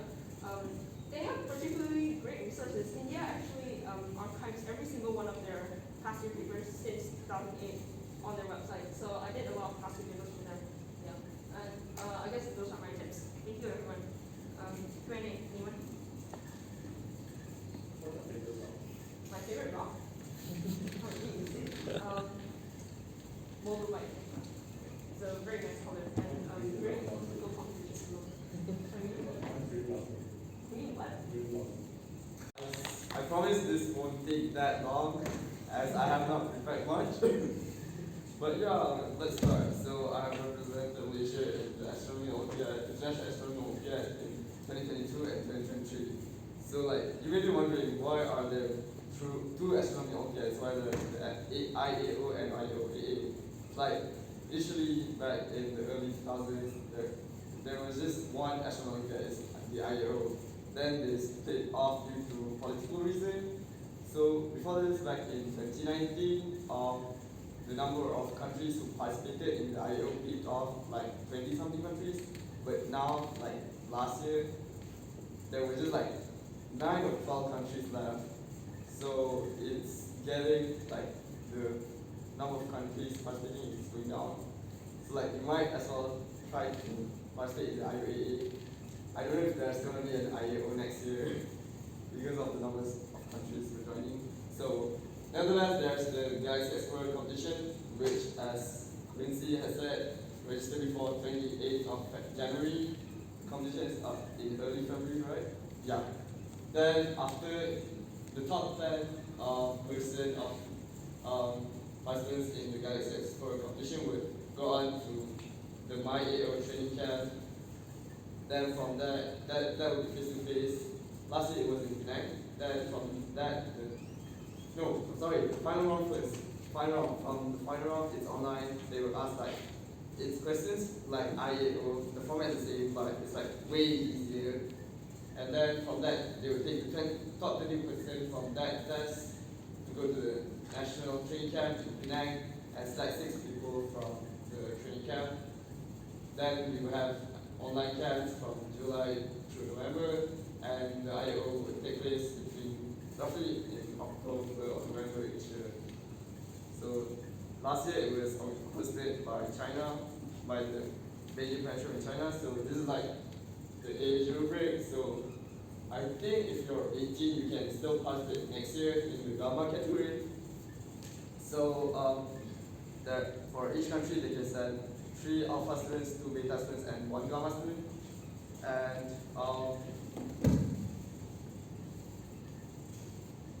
so in total, there are like 8 to 9 questions, subjective questions for theoretical round. For the Alpha category, they will have to answer around 5 to 6 of the first questions, Beta 5 to 6 of the last, and for Gamma, you would have to answer all 8 to 9 questions. And same goes for practical round. There's 2 to 3. Alpha, they would answer the first 2, Beta would answer the last 2, and Gamma would answer all 3. And observation round, you would usually go out like at wherever you're working and find objects in the night sky, but last year it was quite different, like it was unexpected. For the first part of the observation round, they gave us a paper. Wait, I'll just open it. Yeah, they gave us a sky map of observed by another planet, and they asked us to identify what planet are we observing from. So that's like for the first part of the observation round, only for last year. So this was totally unexpected. So our team focused mainly on like the night sky of China, but that did not even come out. So it's like I got very low marks on this, but I did better in my theories and data analysis, so it was okay. And the second round for observation, we went out.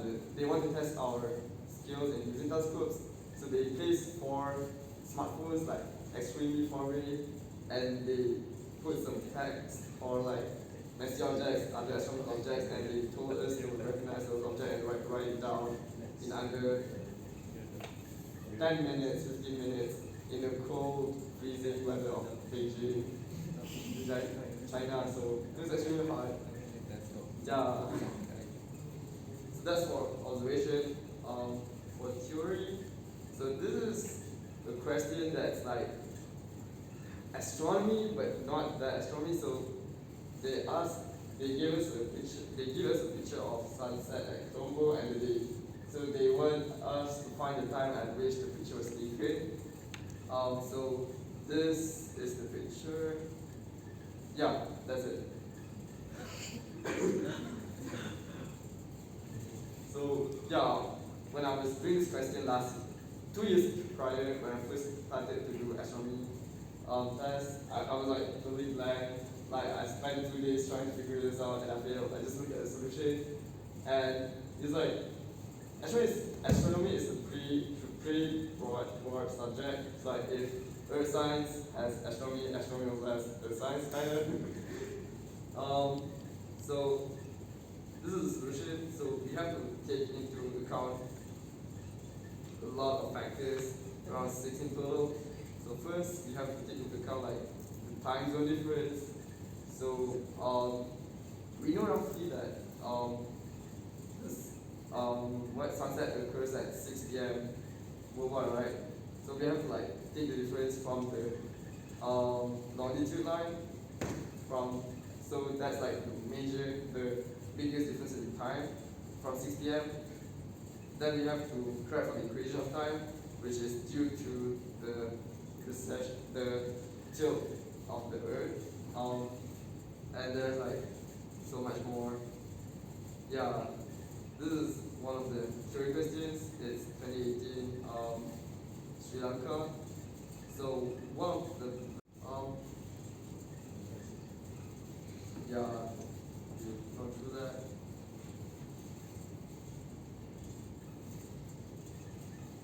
Yeah, that's all for me. Thank you.